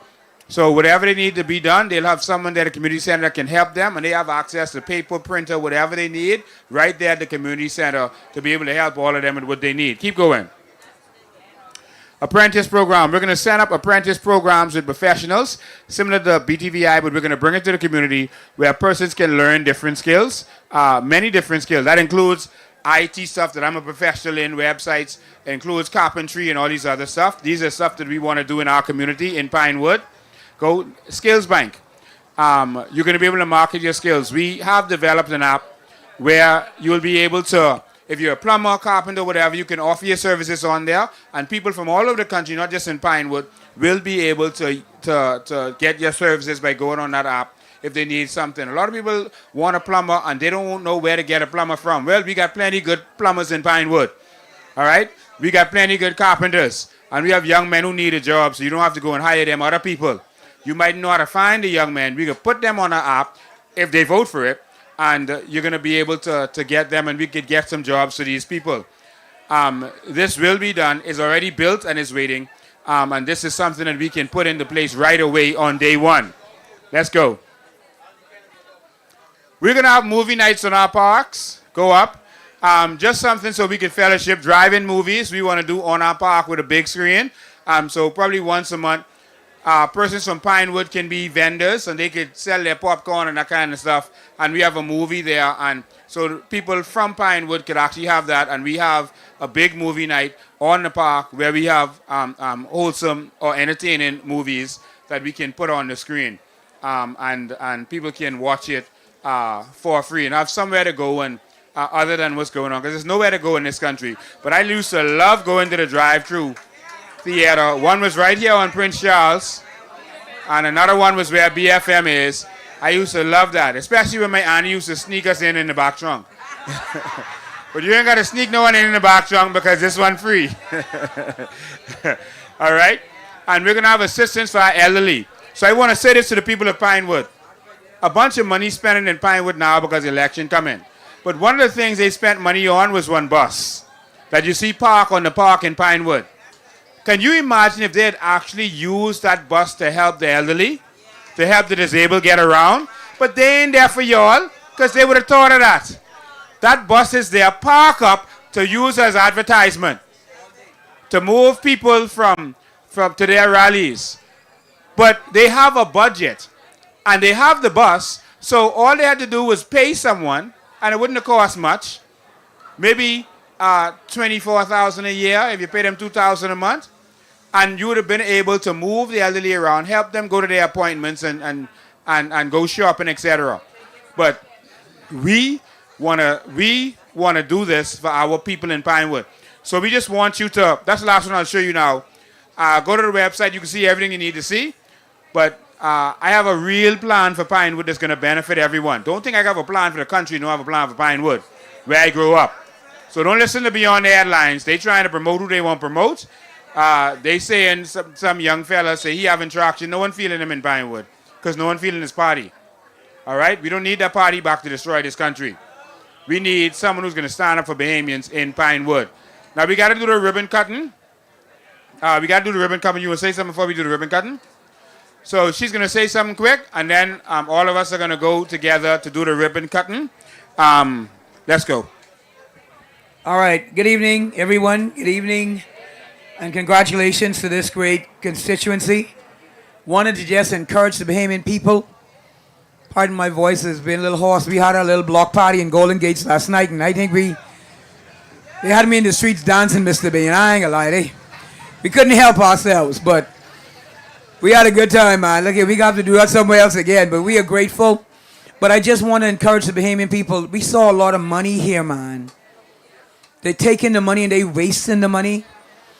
And they are making you poor. And like Mr. Bain said, we got to wake up and just vote different.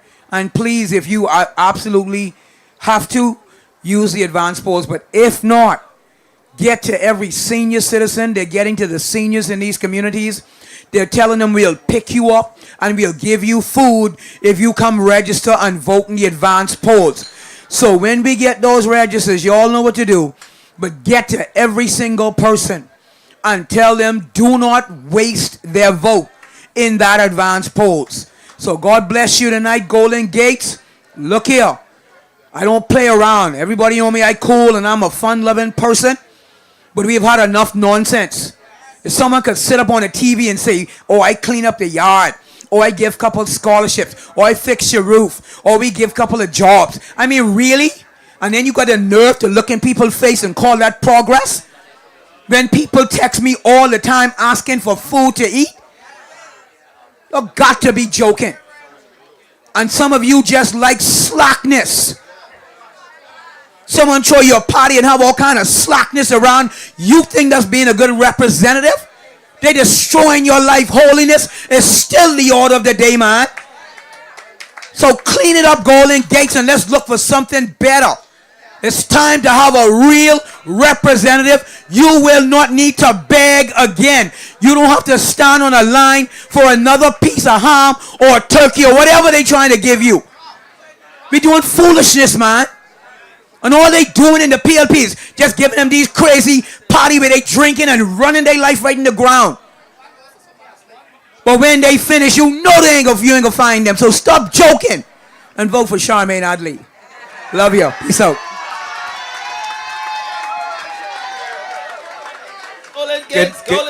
Good evening again, ladies and gentlemen. With the driver of the Discovery Jeep right here, AT5923, I believe. Would you please move your Jeep so that the pink or red or salmon vehicle that's behind you and another vehicle can get out, please? The Discovery Jeep, license plate AT5923. Thank you. All right, perfect. All right, so I just want to say to everyone listening to this, we still have a very large audience online. The PLP is giving out promising land and jobs and all kind of things. You can take it and vote against them. That's yours. Whatever they're offering you is yours. All right? Take it and vote against them. They will not know how you vote. Don't mind the story. They can't go through all them votes just to look to see how you vote. That's a lot of work. All right? They will not know how you vote, and in fact, they could be gone. So don't worry about them. Don't fear them. Don't assume what the rest of the country is going to do. Don't assume the people are going to vote PLP. They thought that when Perry was there, they said, oh, Minnis can't beat nobody. Even the F&M thought Minnis couldn't win. The F&M said he didn't have enough energy to electrocute a mosquito. The F&M kept having, conventions to remove him because they thought he couldn't win. Don't think for the Bahamian people. Don't think because you see in a bunch of people trying to make money because they're getting $50 to go to a rally. Don't think that means that's how they're voting. You vote for what you know is right. No one thought Perry Christie was going to get beat from Minnis. No one thought Obi Wilscombe and Shane Gibson and all them would get slaughtered. No one thought that big gold rush they had on Clifford Park was going to lose. Don't assume how the Bahamian people are going to vote. Bahamian people going to surprise you. Bahamian people could surprise you.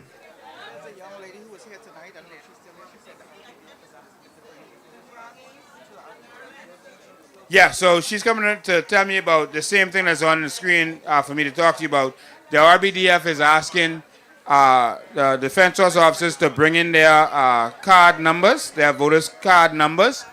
I don't understand why they need that. I would not endorse that. But they had to bring it in by the 10th of April, Friday the 10th, and that's already passed, so 10th April is gone. So I don't know what the situation is with that, but that's very suspicious that they asked you for your voter's card number.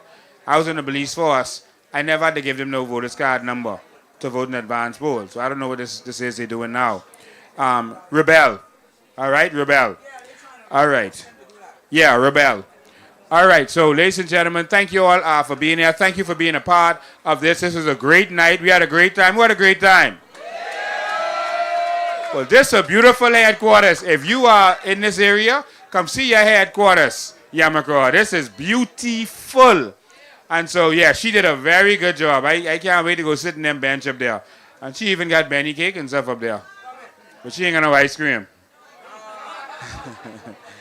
And so, ladies and gentlemen, we're going to go now to do the ribbon cutting, so you could join us. Mr. President, we bought one container of ice cream for you. a whole. You can't say you gotta go get your ice cream. We got your ice cream only for you. Now I feel like a prisoner, so I can't go nowhere because ice cream here. All right? I like for you all to really know, open your eyes and really see. This would be the youngest prime minister ever in the Bahamas, Mr. Honorable Lincoln Bean. And I want to tell you all something. All the struggle and the hustle I see being there for people who don't know their rights and their constitutional rights. And he tell them under the articles this and that, open up their mind. He open up your mind and your soul to show you all what to fight for, what you got to live for, and show you all how he run the country and how every behemoth entitled 100,000. But let me tell you all an extra. See $1 billion, right? He could give each behemoth $1 million because we only get 400,000 behemoth. So $1 million for each behemoth or $1 billion. Still even in $1 billion, I mean, still you ain't short of nothing. Because guess what? 100,000, only 100,000 people. 400,000, only 400,000. $1 billion, you give each one $1 million. And guess what? They all talking about thief and money. All them man be being thief and money. And if you all will lie on Mr. B and say that's what he won't do, hey, he deserve it. All you all being thiefing. And guess what? You all being thiefing billions of dollars. And you all have the money in offshore bank hiding your money and building all these legit companies and think we dumb. He exposing y'all. And you all don't like that. He putting the police on blast and the government and you all don't like him. Be him and open your eyes. When you all see that's the man will fight for you all like Selindon. Selindon fight for us to be equal to white and black, you know. You all got to understand, and Mr. Bean, he is a good man to be the new prime minister. I think everybody should really appreciate the struggle he going through with the man being arrested over and over again to show you all he love you all. He fighting for the country. When you all see this man, he want to show you all he love payments. And you all just like to get used like a Jones sir. Like he say, drink some rum, drink some party, get drunk, and you all vote for that. You all in pot cake, say. You all in pot cake or dogs. But guess what? If you all get your senses, this man show you all, you getting crown land, you getting money, and he giving you all your constitution, new hospital and all these things. Look at that hospital Davos say million there. I go on there the other day, Dr. Davos. That looked like garbage. I thought that was a base house. And every minute, Mr. Michael Davos, he out traveling around the world.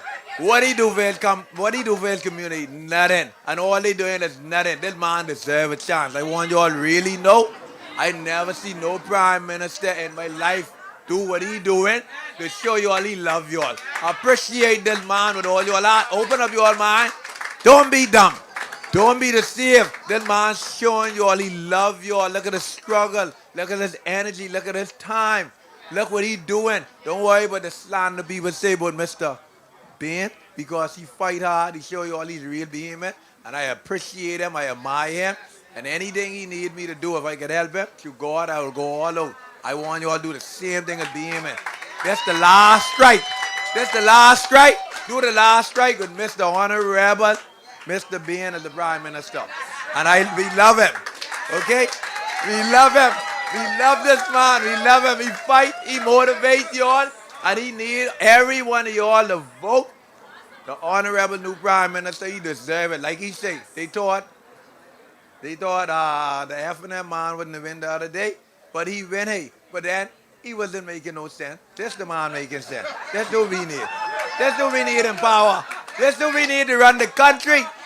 That's what we need to get rid of. Who we need to get rid of the country. Right? We need to protect the borders. We need him. You all show him some love. Please, man. I really appreciate what he doing. And this need to be international. See what I saying? Look at how much of them done being locked up for scandaling in the U.S. And PLPs. Police officers. Thank you. All right, 1 minute. Look how much police officers. Look how much police officers being locked up abroad. Bringing in all the gun and the drugs. Right? And playing like they better than someone. When he exposed these people, you all be mad at them. Like they say, only the truth is right. No. See they said, if it ain't the truth, you ain't going away with it. But when he press your button, hey, All the passport get on the plane, Mr. Mitchell. He can say that. He can say that. Yeah, they dirty. This man clean. Don't care what no one say, but this man, look at the color he get on. White, pure. God's favorite color. White. God's favorite color is white. And the handsomest, the beautiful little person is a black person, but it's king, like God say. He was black, not white. Okay? We love this man. Now, God bless you all. Vote for Mr. Lincoln Bain. Welcome to the Bahamas, okay? Honorable Lincoln Bain, new Prime Minister.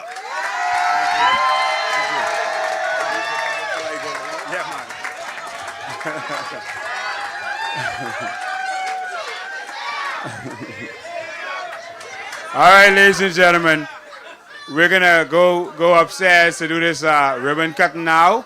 For all those who follow us, they've still not told us where the ballot boxes are going to be kept, what the procedure is going to be.